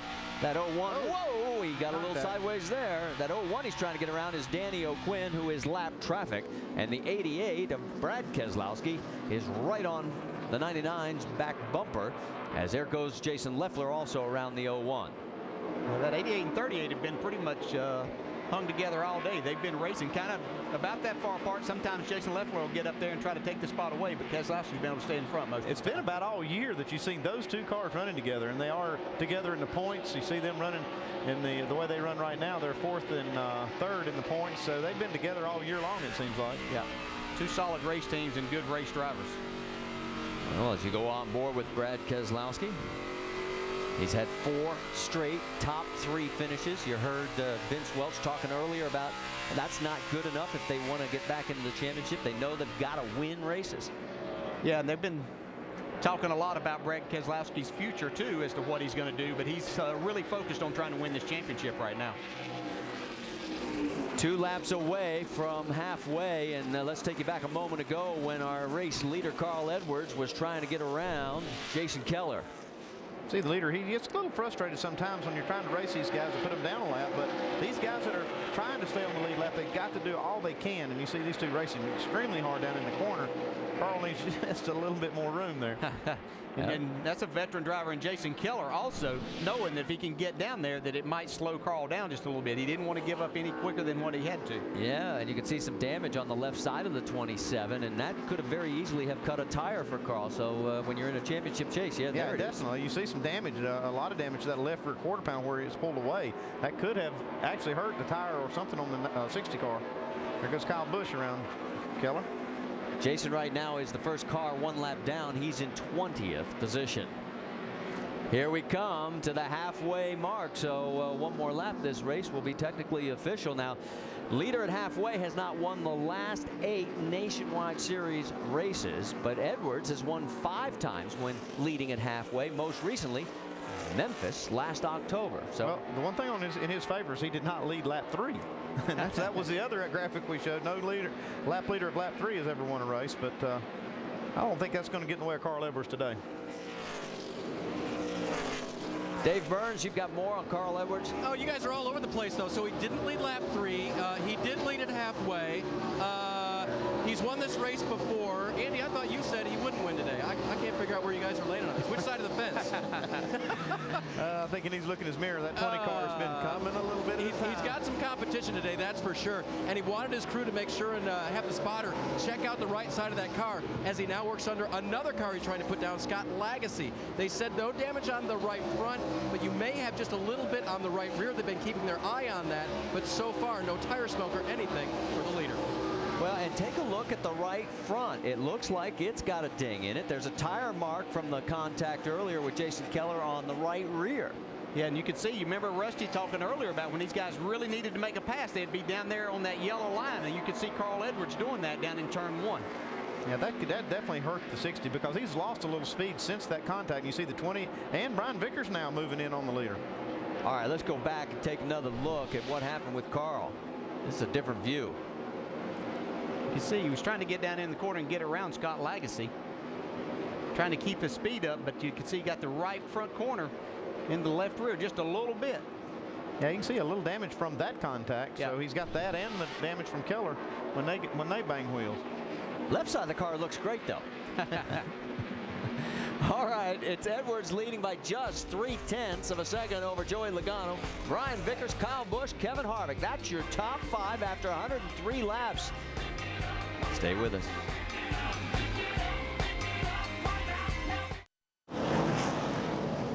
And welcome back to New Hampshire Motor Speedway. We are under caution right now. It's time for the Toyota triple pits. Brian Vickers in the 32 wants a track bar adjustment and 4 tires, said the car is pretty good. Vince? Kyle Busch in the 18, it's still a little bit too tight. He says keep freeing it up and also grab some fenders if you can. A little bit of damage on the left front and the right front. They're going 1 round down on the rear jack bolt. Dave. Tire carrier Michael Riggs had to fix the left fender there. He's tugging on it there. Also the right fender as well, in addition to 4 tires and fuel. Shannon? Joey Logano was a little bit too free on the start of the race, but he tightened up. They went back on that track bar adjustment, 4 tires. Take a look at the race off pit road. Jason Leffler +6 as he moves into the second spot right behind Logano. Carl Edwards loses 7 spots. Yeah, we got to check into that. Let's check and show you why we're under caution. We'll update you on both those stories when we come back. But watch Bobby Hamilton Jr., former winner here at New Hampshire in the 81, gets a little help from Brad Keselowski, and wow, Leffler and Bliss just get by.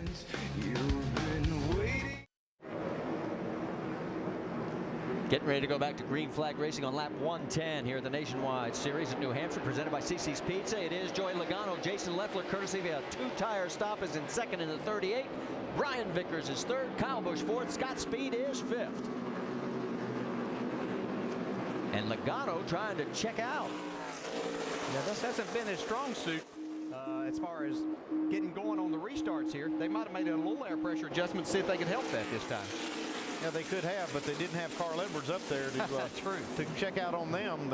You know, he had that bad pit stop, so he's going to have to fight through this traffic. You saw that was a double file restart, but it's not the kind of double file restart we're going to see starting next week.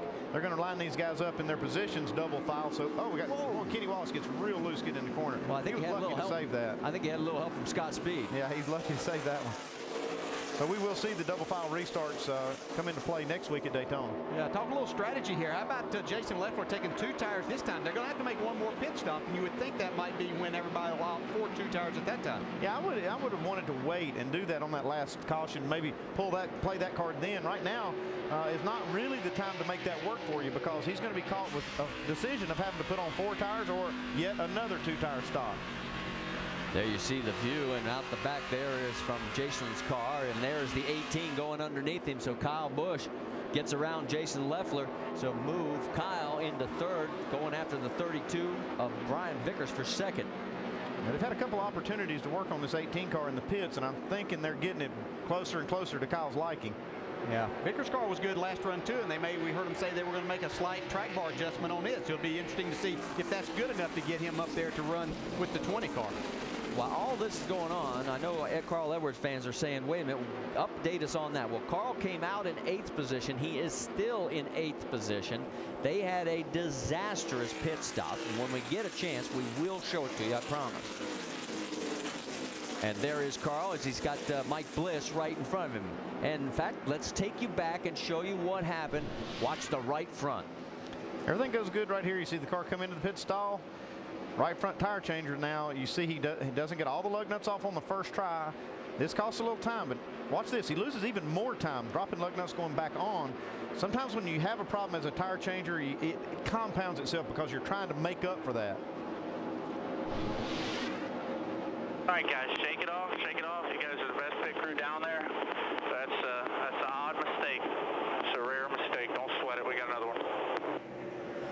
Well, he is now in 9th position, so he's going to have his work cut out for him. As you can see, Dan Stillman, the crew chief right there, as they've got to figure out what they can do on that last pit stop. This is going to hurt him more than Carl thinks. This is one of those racetracks that track position is extremely critical. We heard Rusty talking in the pre-race show about what are you thinking? What's the driver thinking before this race starts? And he's thinking, I hope I don't have a bad pit stop to put me behind and have to fight this. And this is going to be very hard for Carl to overcome. It is going to be difficult, but I like Carl's attitude towards that. And we've said this a lot of times. He really is a professional, and he takes care of those guys. Just as he said, it doesn't happen often, and he knows that he makes mistakes on the racetrack too.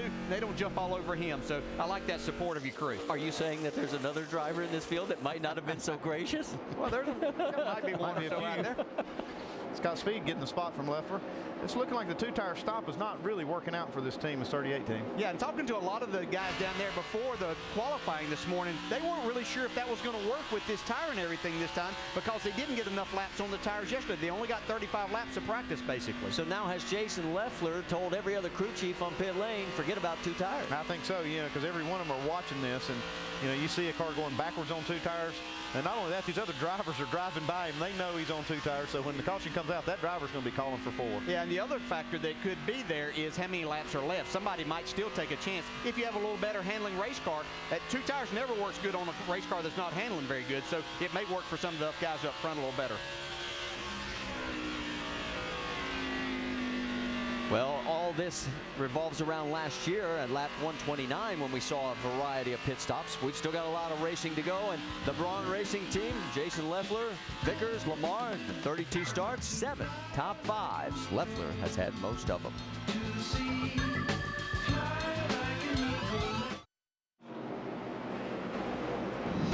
ESPN delivers 2 nights of Major League Baseball action, 8 Eastern on Sunday Night Baseball, presented by Taco Bell. Alex Rodriguez and the New York Yankees take on David Wright and the Mets as part of the ALNL Showdown, presented by State Farm, interleague play. Then catch Monday Night Baseball at 7 Eastern when the Mets head to Milwaukee to take on Ryan Braun and the Brewers. Major League Baseball, ESPN and ESPN 360, Sunday and Monday.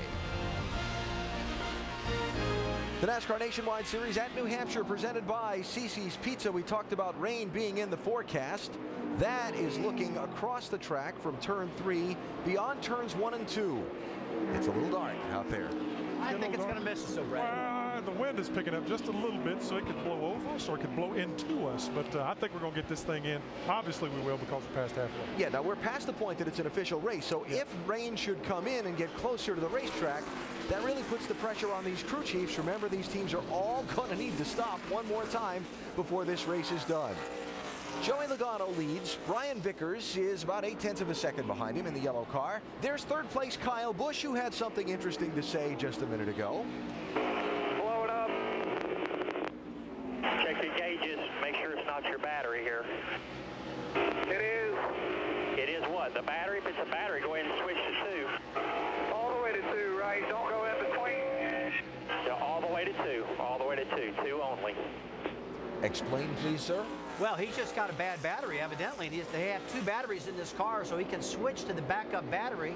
And evidently, that's probably cleared his problem up. I'm watching his lap times, and they're pretty good right now. They're not too bad, so it appears to me the car's still running okay. I have no idea what he was just talking about. I think he was playing a little bit with his crew chief there, saying I'm going to go to 2.5. I think he's just teasing, saying the car's not going to blow up, and the battery is actually coming back to life as he switched batteries. Yeah, remember Tim Brewer showed us over in our Craftsman Tech Garage earlier, the switch to throw over to the backup battery, and maybe it has to do with the way theirs is labeled in their particular car. I think he's just giving his crew chief a heart attack. 73 laps to go in this one. Another set of pit stops still to come. We'll see how the electrical problems play for Kyle Busch. Remember, Carl Edwards reported some of those earlier too. Carl back in 9th now after that bad pit stop just a bit ago.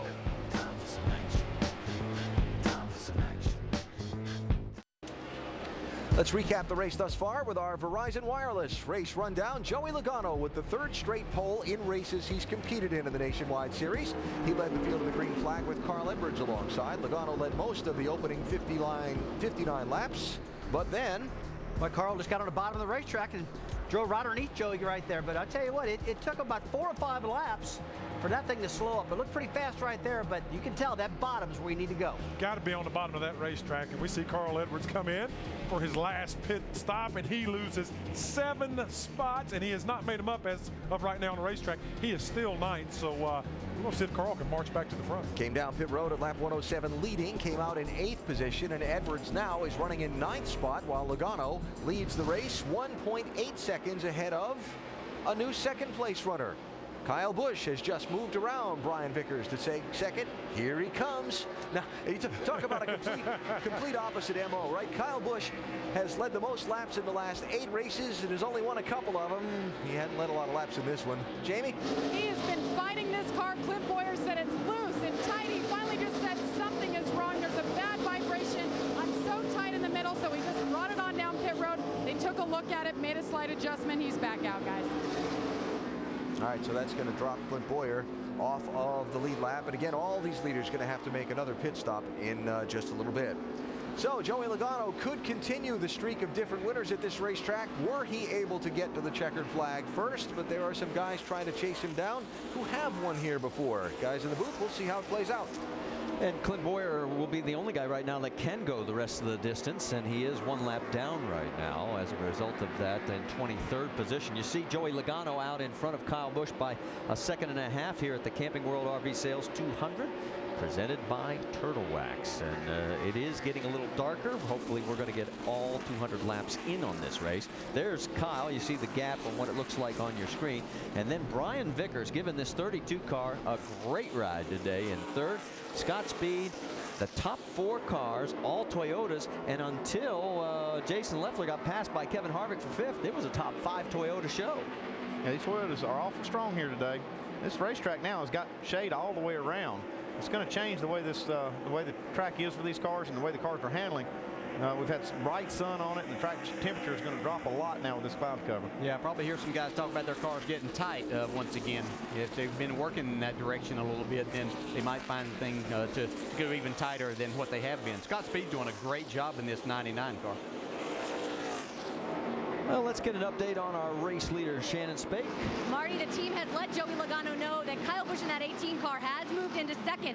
Now, this car starts off very loose for Joey Logano. The sweet spot for him is right about lap 10, lap 15. That's when the car starts to tighten up. It has not tightened up the way that it has in the past on this run. Dave Rogers, as you see on the right hand of your screen right there, he told me this morning that the team that can have the adjustments not go the furthest, the car that stays most stable during their run will be the car that runs. Right now, that car is looking good for Joey Logano. Vince? Well, and the one thing that Joey Logano's teammate, Kyle Busch, is keeping an eye on and thinking he's going to be able to take advantage of is the fact that Logano is in traffic. The last time Logano came into this serious traffic, his crew chief, Jason Ratcliffe, told Kyle Busch, this is where Joey struggled last time in the deep traffic. Make up ground. Kyle Busch is within a second and a half, and he's coming strong. Jamie? And behind him, Ryan Vickers had a strong run today, guys, but this Braun Racing team was in the news earlier this week. They announced that they made some changes. They let Bernie Lamar go, and now they're looking to focus on the future and put together a strong team of drivers. Now, crew chief Trent Owens, you see him to the left there, said that all he knows is that these drivers that they bring on board have to have Sprint Cup experience. He said his phone has been ringing off the hook with guys trying to get a ride, so he said, no to you guys. If you're going to call me, you better have some experience. This team's looking to strengthen as they go. Marty? All right, Jamie, thanks for the update on our top 3 guys. And we'll remind you again, it's Scott Speed in 4th, Kevin Harvick rounding out the top 5. We have a total of 18 cars on the lead lap. And Brendan Gaughan would get the lucky dog if we get another caution. But we've only had 2 so far, which would set a new record here at New Hampshire. Can we stay mean and green? As we check in on the Toyotas, you can see that the 1st, 2nd, 3rd, and 4th. Our annual stop in beautiful New Hampshire for the Nationwide Series, as it is just some picturesque countryside, the old New England touches, and a great place to spend some vacation time. But we're going to take a little trip through the old countryside here. As back at the track, we're seeing Kyle Busch, and we caught on the radio, this is not what you think it is. It's not Joey Logano losing track position. He's actually giving a position for Kyle to pick up the bonus points. You're at the 20, find out about 5. We've been working on it for about 3 laps. They know we want it. Dave, if we get there, man, if you'll give it to us, we'll give it right back here if we get 5 points. Handle it for a second here. Talk to him. So he obviously did lead and picked up the 5 bonus points, and it is now the 9th straight race that he has now led, or is it 13?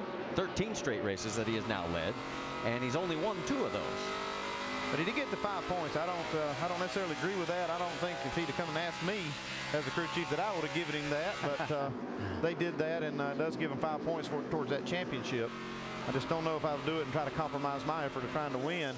But these guys do. Those 20 and 18 guys work very close together.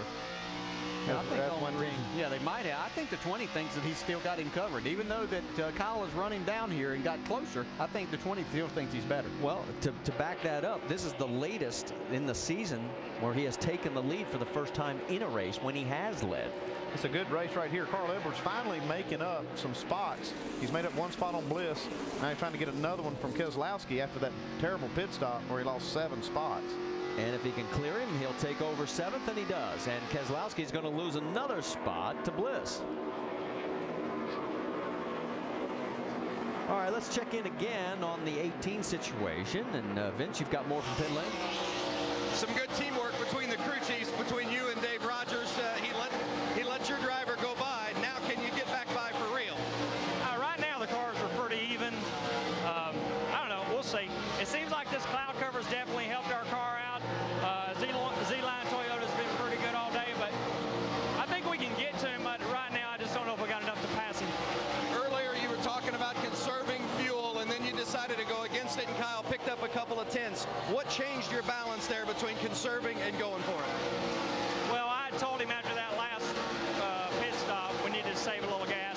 Once we got up here and figured it, we were actually better than we thought we were. So right now we're only maybe a lap and a half short. It's way too early to save a lap and a half. Kyle Busch has never won here at New Hampshire, but he's threatening again. Well, remember we talked about it in our pre-race on Countdown that 22 times we've raced here in the Nationwide Series, 22 different winners, and take a look at your top 4, and any one of those would make it 23. But with 93 laps to go since their last pit stop, there's somebody that's going to be able to make that. If this thing goes green, somebody can do that. I talked to a couple of crew chiefs down there that could go 89, maybe 90 laps. And if you need to stretch it, some of these drivers know how to do that. Yeah, maybe that's what Carl Edwards was doing. Maybe, you know, it's hard to believe that his car was that good and then he wasn't able to go back up. So maybe he was just saving some fuel in anticipation of a long green run and green flag pit stop, or being in the situation these other guys have to pit and he not. He does that better than any driver I've ever seen, is saving fuel. He can stretch a tank further than anybody I've ever seen. Well, everyone in the top 16 last stopped on lap 107, so they would have to go 93 laps to make it to the finish. This is a place that you can do that quite a bit, though.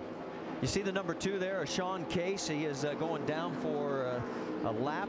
The youngster has done very well for himself, as he is now 2 laps down in 23rd position. Finished second in the 07 Camping World East points, and he had 4 wins, and he's given this car a good ride today. Take a look at that. He has been the biggest mover. Yeah, not a bad run for him today. I know he'd love to be on the lead lap racing these guys for positions, but it's all about getting experience, and he's getting some good experience today, and the car's clean, no dents.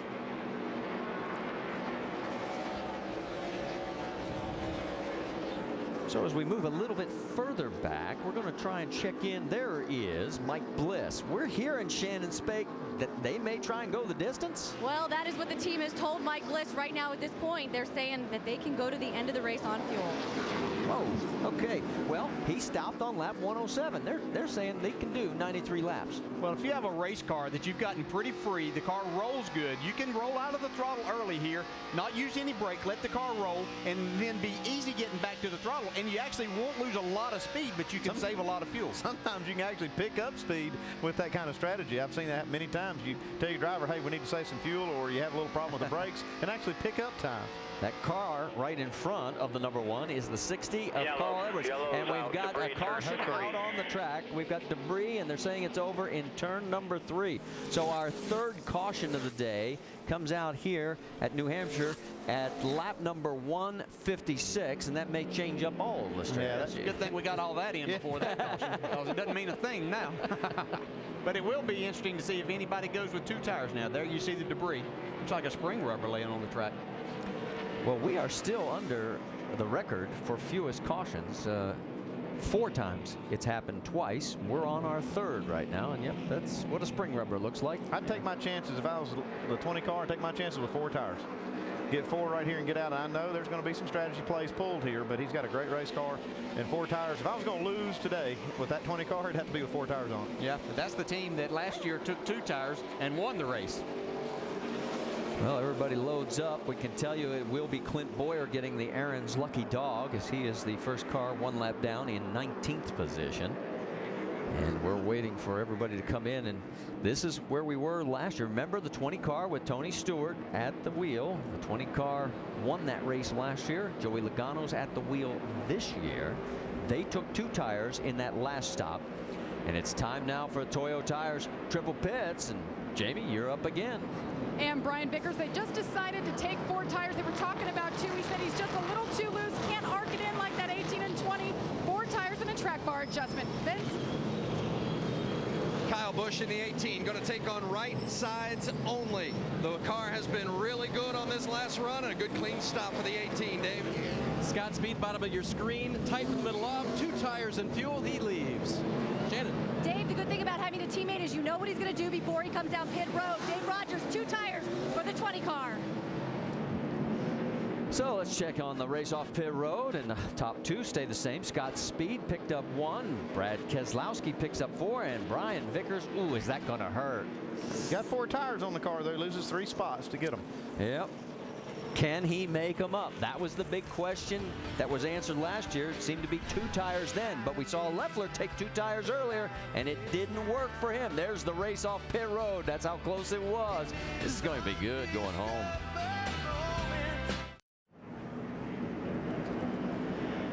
Getting ready to go back to green flag racing. Mike Bliss stayed out. He has 51 more laps on his tires. There's 39 to go, and this could get real dicey as everybody else took 2, except for Brian Vickers, who took 4. So it's Bliss, Logano, Kyle Busch, Speed, Brad Keselowski. That's your top 5. Logano's got a good run down the backstretch on Bliss. Yeah, Kyle Busch, he's kind of waiting to see if that's going to work, though. He might want to follow Bliss and try to get by the 20 here, but looks like the 20 is going to clear him.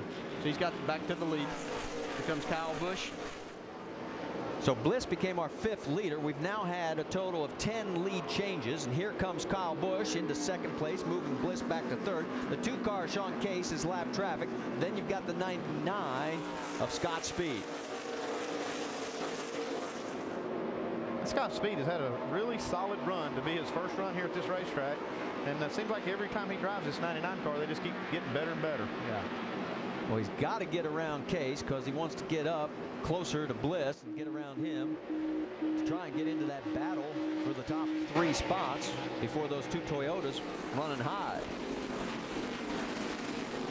Speed does get around Case. Yeah, and this will be another new feel for Scott Speed. And at this racetrack the first time, just putting on 2 tires for the first time. So he's probably feeling his car out a little bit there, but he doesn't want to lose contact with those 2 guys up front. I have to admit, I'm actually surprised Bliss is still in 3rd after this many laps. I figured with 51 more laps on those tires, he was going backwards fast. Yeah, but don't forget, these other guys just took on right sides. Now you got Kyle Busch looking inside. Joey Logano. Pass for the lead. Could Kyle take it again? And this time it's not a gift. This is for real. We've got 36 laps to go. He's got the preferred low line, and can he clear him going down the backstretch? Not done yet. Joey Logano's not going to give it up too easy here. Joey just 3 hours by car from his home in Middletown, Connecticut. Has so many family and friends here. He wants to win this race. But Kyle does finally clear him coming out of 4. Yeah, we know this is when Joey Logano has struggled a little bit on these restarts with lower air pressure, and even though it's just in the right side tires this time, it may be the same scenario. So we'll see if he's able to hang with the 18 car and be able to get back by Kyle Busch as we run some laps. It's going to be hard because now these 2 guys have swapped positions. Kyle Busch could only get so close to Joey Logano, and he was started losing that air on the front end and started pushing a little bit. Now the roles have reversed, so it might be hard for Joey Logano to get back into this lead. And here's Brian Vickers. He's really the only one of the leaders that took 4 tires. And with all these lap cars between him and the leaders, he'll need a caution before now and the end of the race to take advantage of that. Yeah, we keep talking about this 22 race streak. The top 6 guys are all guys that have not won here at this racetrack in the Nationwide Series. So looks like our streak could be alive and well. Vickers does pick up the spot, move him up to 6th. Meanwhile, there is the 16 of Biffle. Drop him back to 8th. Eric Darnell trying to get back into this mix. And there comes Carl. Carl looking underneath the 38 right now of Leffler. That is for 10th position. So ever since that disastrous pit stop, Carl has been no factor. It's been a huge, huge penalty for his team to have that bad pit stop. And when they had it right at a critical point in the race. And that's just going to be hard for him to make it up. He's got a battle there with Stephen Wallace, and that is for position. They're duking it out for 11th on the racetrack. It just doesn't seem like Carl's car is very good. Where his car was fast, he's not able to utilize the racetrack in those parts. They've had him in trying to make passes down the inside, and he just can't get into the throttle off the corner. Yeah, when he had the lead, he had a lot of racetrack to work with, and trying to work this traffic, they're limiting him to that inside lane. The 28 of Kenny Wallace is lap traffic. Let's go back to the race lead, and there you see Kyle Busch and Joey Logano, and they are now about 1 second clear of Mike Bliss in 3rd. Shannon, I think you've caught up with Mike's crew chief. Crew chief Mark Reno was not surprised that he got passed on the restart, but how confident are you that you guys can make it to the end of this race on fuel? Well, it's really hard to hear. I don't know, we were having a hard time. We run between 8th and 10th all day and just thought we'd gamble and take a shot at it. I don't know if it'll work or not, but hopefully we'll finish better than we were. Now, right now, you were looking at the times on this scoring pylon. Are you surprised that he's holding on right now for 3rd? No, I think that better the farther up you get, the cleaner air you got. We were having trouble passing cars, so we figured we'd give it a try and see what happens. All right, Mike Bliss right now still in 3rd, Marty. All right, Shannon, thanks for the update. And Mark makes a good point. They weren't getting any farther from them about 9th, 8th place. So why not roll the dice? It's exactly opposite of what we were talking about with Carl Edwards. When he had track position, he was fast and looked good. And, now he's back in the traffic and he can't make any ground either. So, now here the one car's up in cleaner air. He's able to maintain. And apparently pretty sure that those caution laps are all that they needed to go 93 laps on this tank of fuel. If they were pretty confident that they could make it before and having that caution, they certainly have enough insurance now to make it. All right, while all this continues around Mike Bliss. Kyle Busch and Joey Logano have opened up a 2-second lead over Bliss. So right now it looks like it could be a battle between the teammates. And we have 29 laps to go here at New Hampshire. Don't leave this one. It's not over yet.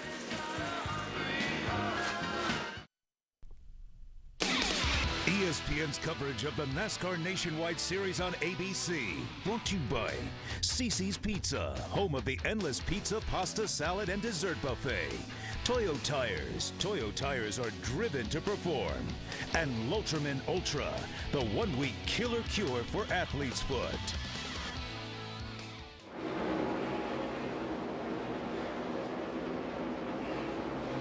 Trying to come up with a quick cheers thought there when Kyle Busch drives into victory lane. He's such a familiar face there. Norm's going to be sitting there, right? It was an effort anyway. Great effort. 23 laps to go here in New Hampshire today. Kyle Busch is out in front. He took the lead from Joey Logano about 12 laps ago. And now that has pushed him over a pretty big number for laps led this season. Oh, yeah, 1,500 laps led, just a ton. It's amazing. Not a surprise to see this guy out front. I mean, we talked earlier how good a driver he is. I mean, he's got that car handling good. They've worked on it all day long.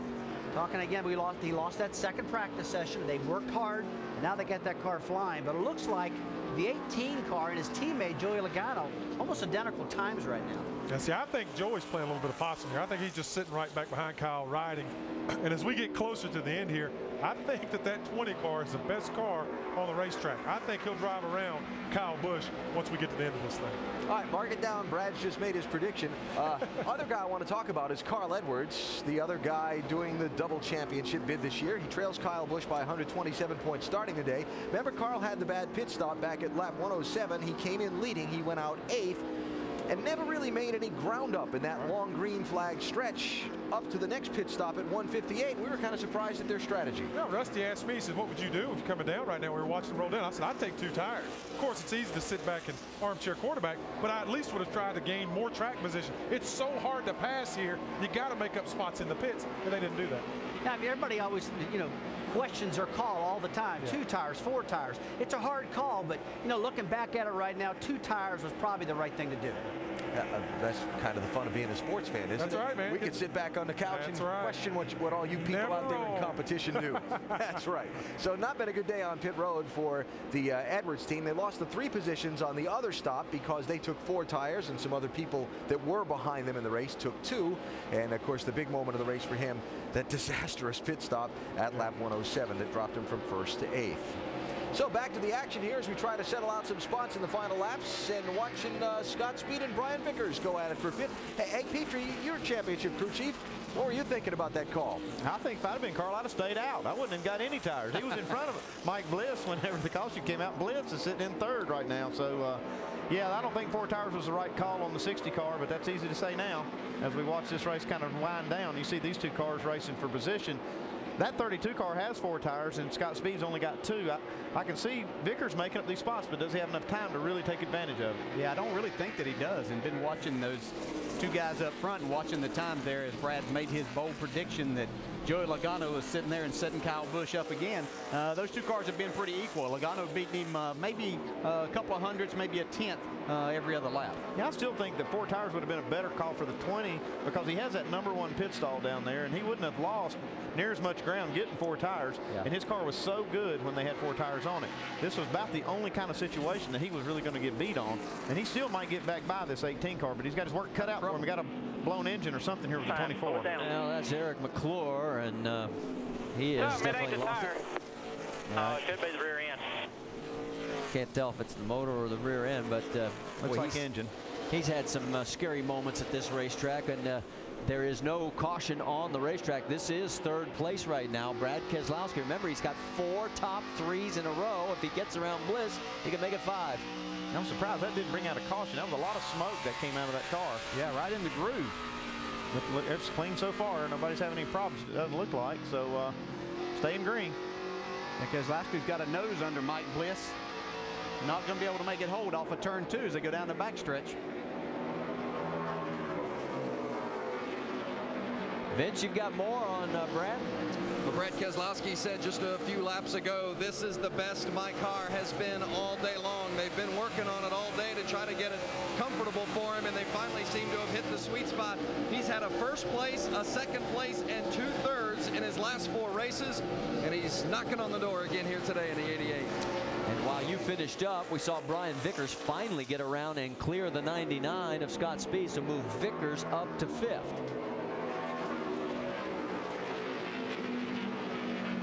It is still Kyle Busch by just about a half a second over Joey Logano. And then, you saw that 33 car. There's the battle between the leaders. You know, we talked about the numbers and how bizarre some of these stats are. The fact we've had 22 different winners, and the leader on lap 3, which was Joey Logano, has never won this race in 22 times. Well, how about this one? The driver who's led the most laps has failed to win 13 times, including 4 of the last 6. Guess who led the most laps? Joey Logano. So the numbers are not lining up for the 20 team today.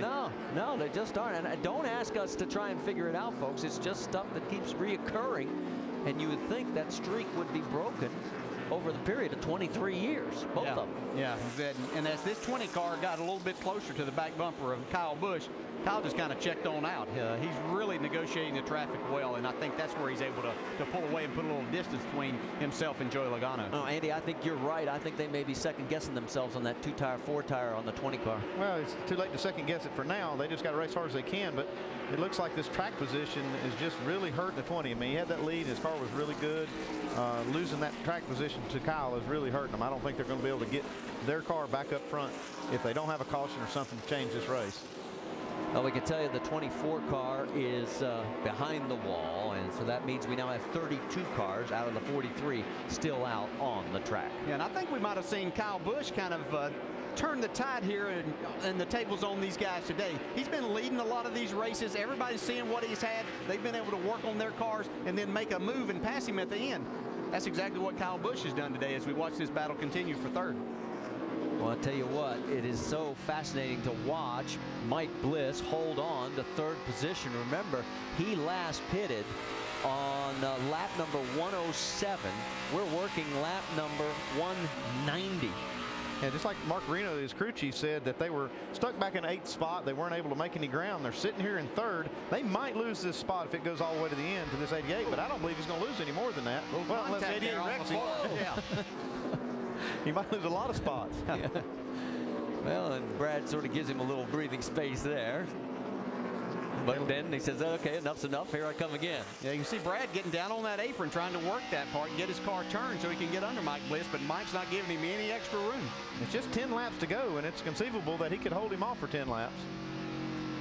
The dark clouds get darker, but the rain is held off. And with, we have just 10 laps remaining as we watch the battle on the left for the position with Bliss in 3rd. There's the battle for the race lead, and all of a sudden, Joey Logano is coming back on Kyle Busch. And he's found something, but they've got some lap traffic up ahead that's going to figure into this. All right. Man, you got him. Go get it. And he made up a lot of ground in a short amount of time there. Who has the advantage here, the experience of Kyle Busch or the exuberance and youth of Joe? Definitely Kyle Busch. Fastest car, though. I think Kyle Busch has the lead. That's the position I want to be in, but he's going to have to fight harder to keep it. Yeah, but I like, man, Logano, just like he found another gear there all of a sudden. Well, you see the 87 of Joe Nemechek, a former winner here, one of the 22 former winners over the course of time at New Hampshire in the Nationwide Series. And the 18 gets around, the 23 of Ken Butler as well. And here comes Joey right behind. So lap traffic does not slow either one up. Does give Kyle a little bit of breathing room. Okay, now we're going to see really what they have, because this traffic figured in, I think, on this. They closed in on the 20 car, closed in on the 18. Now they have clear track for at least a straightaway. It is 0.3 of a second, and meanwhile, the battle for 3rd is still going on. I don't know if Bliss can hold on. No, it doesn't look like it this time. I think maybe, yes, finally the 88 clears, and here comes Brian Vickers. I think Keselowski just took it right there. He said, I'm tired of this. I'm taking this spot right now. Yeah. He saw that as his best chance. He might not get another good shot like that. So he just drove it down into the corner, probably further than he wanted to, but it worked. And I'm sure Vickers was going to school on that one. We might see the same move again. See if he pulls out on him here. Doesn't look like it. Stays right behind him. Now trying to get the low line, coming through 3 and out of 4, and nope, not going to have any success. It just gets so difficult when you get this number of laps on and the guy's running the line and not giving you a lot of room on the banking when you have to try to go down and make that turn and get underneath and get the power down too. But I got to tell you, I am impressed with Mike Bliss. Remember, Vickers has 4 fresher tires than 51 laps older on the #1 car. Yeah, I mean, I said up here that I didn't think Mike Bliss would hold in the top 10 by making that move, but they've obviously proved me wrong, and he's done a terrific job. Take a look at the top 2. There they are. They've sort of checked out on everybody else. They got a 5.5-second lead back to 3rd place, Brad Keselowski. And now it's just the 2 of them going at it. You see just how close that 20 car is able to get, but not any closer. This time by, it'll be 3 laps remaining. And it looks like we're guaranteed of having our 23rd different winner in the Nationwide Series here at New Hampshire. That's an amazing streak that they've put together here. It's just hard to imagine. We talk about how difficult this racetrack is, but you'd think somewhere along the way somebody lucked into a second win. Does this one sort of surprise you? These guys have finished 1, 2, this year. Yeah, but they finished 1, 2, 4 times, but Joey's won all 4 of them. Well, that's maybe the surprising part, but Joey's a tremendous talent. It looks like today, though, it's going to be Kyle Busch. 2 laps to go, and he's got the advantage. He kind of turned the tables on him here with what happened at Kentucky. I know he's looking back at that, and Joey was able to pass him, so Kyle was able to kind of turn the tables today and put a move on Joey and get the lead. And well, he didn't looks like he'll hold him off. Didn't lead the most laps, but it looks like he's going to lead the most important one. I think that's more important to him, as we've seen. And we saw Joey Logano give the 18 car a lap lead there to get 5 points. You think he'll give it back to him yet? not on the next time by. All right, 1 lap remaining here at the mile at New Hampshire International Speedway, and it is Kyle Busch, Joey Logano, and they have checked out by 6.8 seconds over Brad Keselowski in 3rd. So it's going to be 2 Toyotas coming home 1 and 2 as they come through turns 3 and 4 for the final time here at New Hampshire. So as he comes out of turn number 4, boys. Good job. Good job to the crew and a good job for the driver. Oh, spins. And Vickers hits the wall, contact with the 99 of Scott Speed, and it's going to hurt Vickers more than it will Speed. You see these guys still trying to race back to the line. Yeah, he was on the inside of Mike Bliss trying to take that spot away. There you see that Speed drops all the way down to about 8th position, yes. So some excitement on the last lap, a little further back in the field. For Kyle, his 5th win here in 2009, the 26th in his Nationwide Series career. Vickers was running 5th at the time, and here we go. And Vickers is not too happy with Scott Speed. Now, these are Sprint Cup teammates. Calm down. NASCAR's talking here. You can't tell it right now. No. And I'm not sure this is over yet. I don't think so. No, he wants a little more of them. Yeah, maybe a little more. And then he brake checked him, so that's going to be good. I'm never a fan of this. I don't like seeing guys tear race cars up after the race. Meanwhile, the celebration going on down at the finish line with the 18 of Kyle Busch surrounded by smoke. Wow, that's a great burnout. He's getting good at these things. Well, you'd think after this many wins, he'd be pretty good at it. Vince? Jason Ratcliffe, the crew chief for Kyle Busch. You guys seem to be very patient today as Kyle came up through the field. Was that your strategy from the beginning? Well, we just paced ourselves. You know, we learned a lot over the last couple of weeks, and we're trying to, just work on our communication to make sure that we're where we need to be at the end of the race, and I think we worked on that today. And like I said to somebody earlier, sometimes it's easier to play catch-up than it is to just go up front and lead a bunch of laps. And man, we worked on this thing all day. The guys did a great job on their pit stops, and Kyle drove a great race, and we were there when it counted. The Z-Line Toyota was good all day.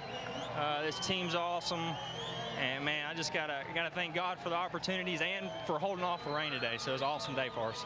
Jason Ratcliffe in the 18 winners today with Kyle Busch. And that's his 9th win with Jason Ratcliffe as his crew chief. This now won on 16 different tracks here in the Nationwide Series. And of course, we'll get a chance to talk to him, and we'll check in on the battle between the Sprint Cup teammates. So far, no punches have been thrown yet. Stay with us.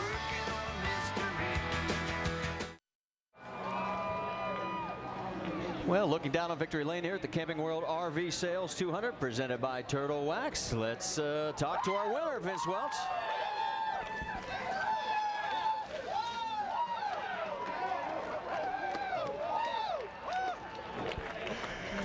Kyle Busch winning for the 5th time this season.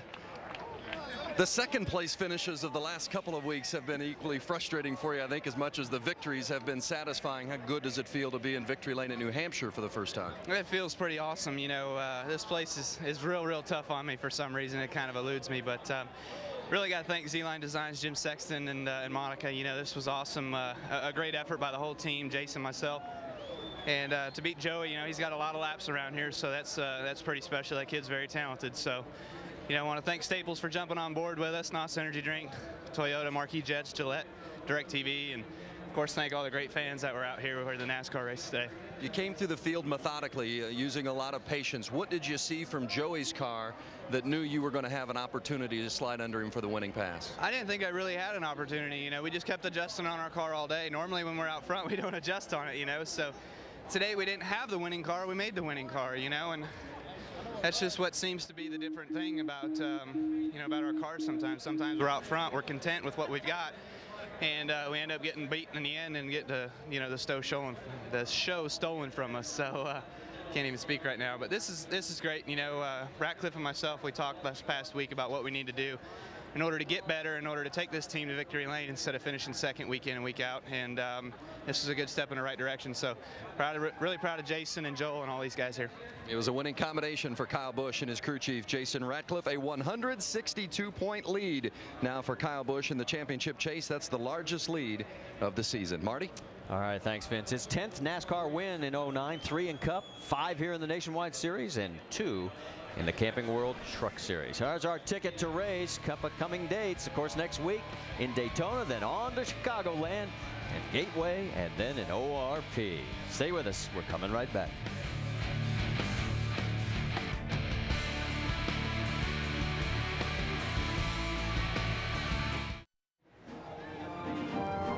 It is the most prestigious championship in the game. Defending champ Padraig Harrington, Tiger Woods, and the world's best return to the birthplace of golf. It's the Open Championship on ABC, Saturday, July 18th at 9 a.m. Eastern. Final round coverage Sunday, July 19th at 8 a.m. Eastern. For more, just log on to ESPN.com. Well, if you saw on the last lap between Sprint Cup teammates, we had a little incident. Let's take you back and show you one more time. Yeah, Brian Vickers still fighting hard to try to get by Bliss. Has to check up, and he gets hit from behind by his Cup teammate, Scott Speed. And then at the end result, of course, we saw a little bit of contact from the 32 on the cool down lap, and it certainly didn't look like the 32 was very cool. And then there was some words afterwards right here as Vickers came up.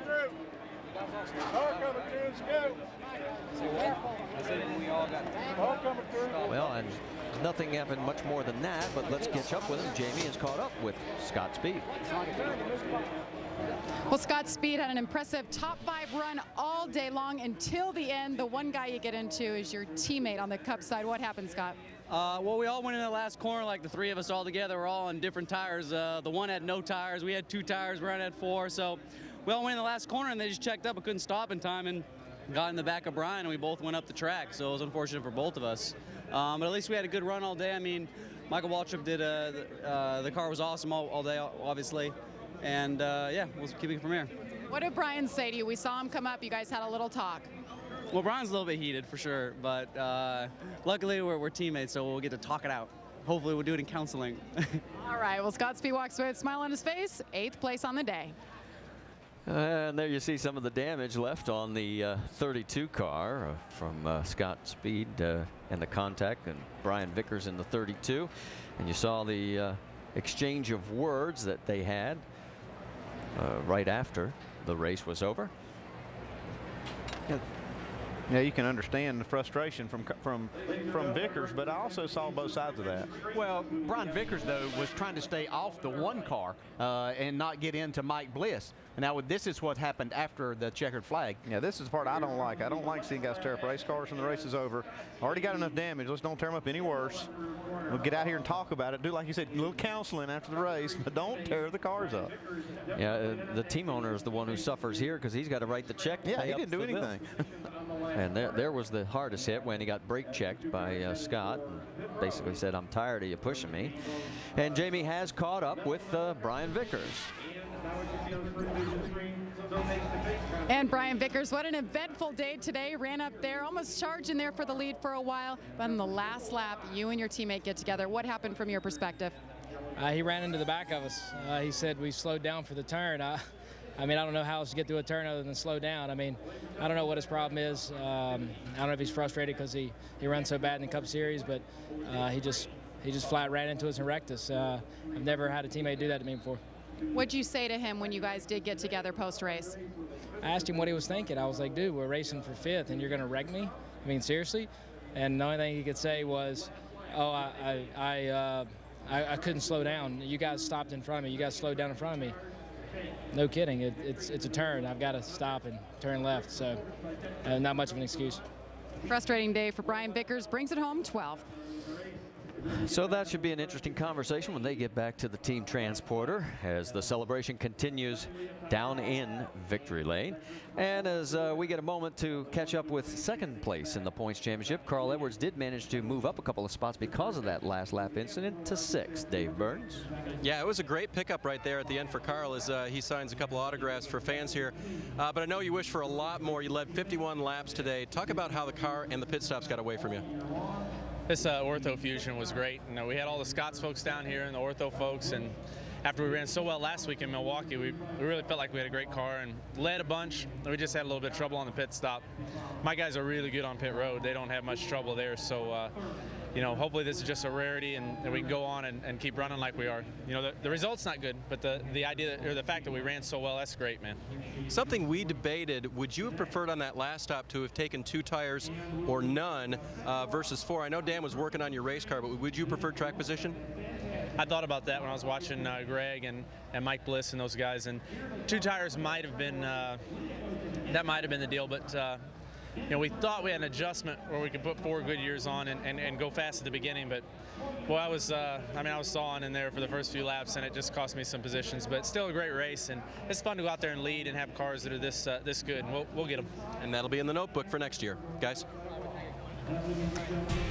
Well, let's take a look at the points championship, and we'll point out that the margin, as you heard Vince Welch talk about, 162 between Kyle and Carl, and Brad, with another 3rd place finish, is 3rd in the points. And guys, 9th straight race, the driver leading a halfway to New Hampshire is not won. All these streaks keep going. I don't understand it. I really don't. It's hard to explain sometimes, but it worked out for Kyle Busch today. Having a lot of fun down there in victory lane. This is a big change from the last few weeks. Yeah, a lot of streaks, and it kept going and things, and a lot of things that we see. And this is something else that we see a lot of. Him in victory lane and finishing up front. They're going to have a hard time beating Kyle Busch for this championship. Even though Carl's running well, he made a great comeback to get back to 6th there and not lose any more points than he did. Yeah, and as we mentioned, that was courtesy of the 2 guys getting together late in the race, and they got dropped back. Vickers was running 5th and ends up all the way back to 12th, and of course Scott Speed also moved back behind Carl. Shannon Spake is caught up with the hometown favorite here, Joey Logano. Down here with 2nd place finisher Joey Logano, 108 laps led today. What happened at the end of the run and between you and the 18 and with your car in particular? He beat me pretty much. You know, they were faster at the end at the right point. You know, I think every restart I was just too loose, and you know, that's when I gave up a spot, and then I was able to get it on the longer run. and did it again, except Kyle was just better throughout the whole run, and we can hang there with him, but if we had the clean air, I might have had something for him, but they're better than us, and that's why they got the trophy. You know, it was I got my buddy Matt over here, and I was trying to get the win for him, but yeah, I tried hard, but yeah, I mean, it's tough. I mean, I guess I know how Kyle feels lately, leading all the laps and not winning, so, but it's still a good run for the GameStop team here. It's 20 teams still going for the Owners' Championship, so it still keeps them up there. Now let's look forward to tomorrow. I know that not a lot translates, nothing translates from this car to the Cup car, but leading 108 laps, as far as confidence is concerned, how much of that will translate till tomorrow? Oh, a lot of that will. I mean, over here is like my big confidence booster. You know, I feel like I'm at home over here. I know what I want, know what to feel, know what I need to do to win over here. So that's a big confidence booster when you go back and forth between Sprint Cup and Nationwide. All right, good luck to you tomorrow. Second place finish for Joey Logano. All right, Shannon, thanks. And from here for the NASCAR Nationwide Series, it's on to Daytona Beach, Florida. Next Friday night, the Subway Jalapeno 250, 7:30 Eastern Time on ESPN.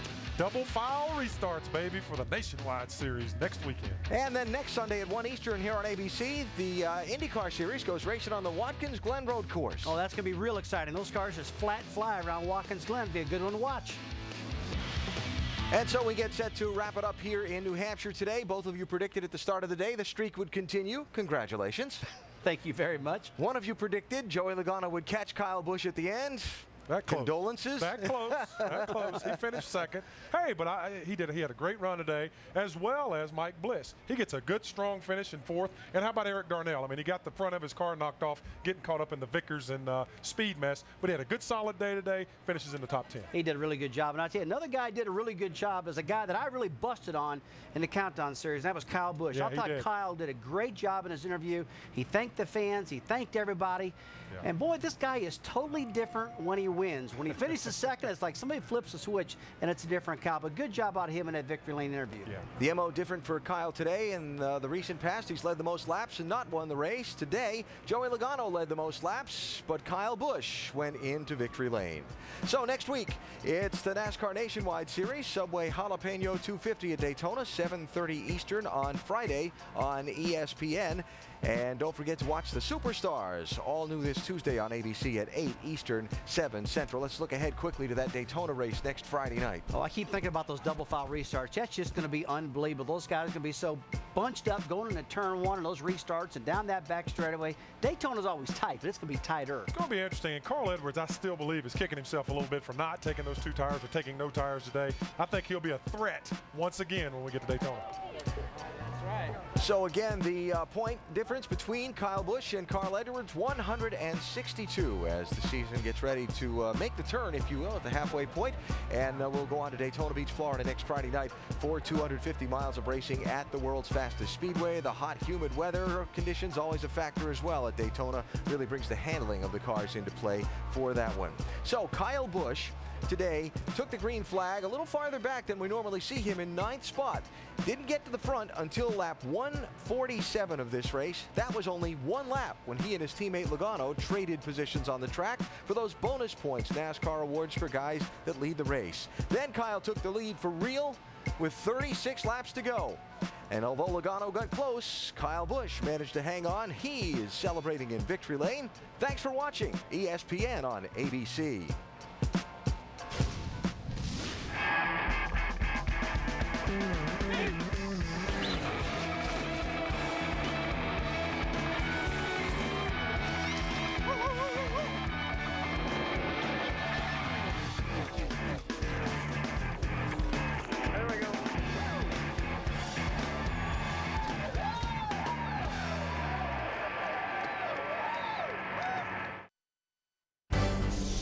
This has been a special presentation of ESPN on ABC.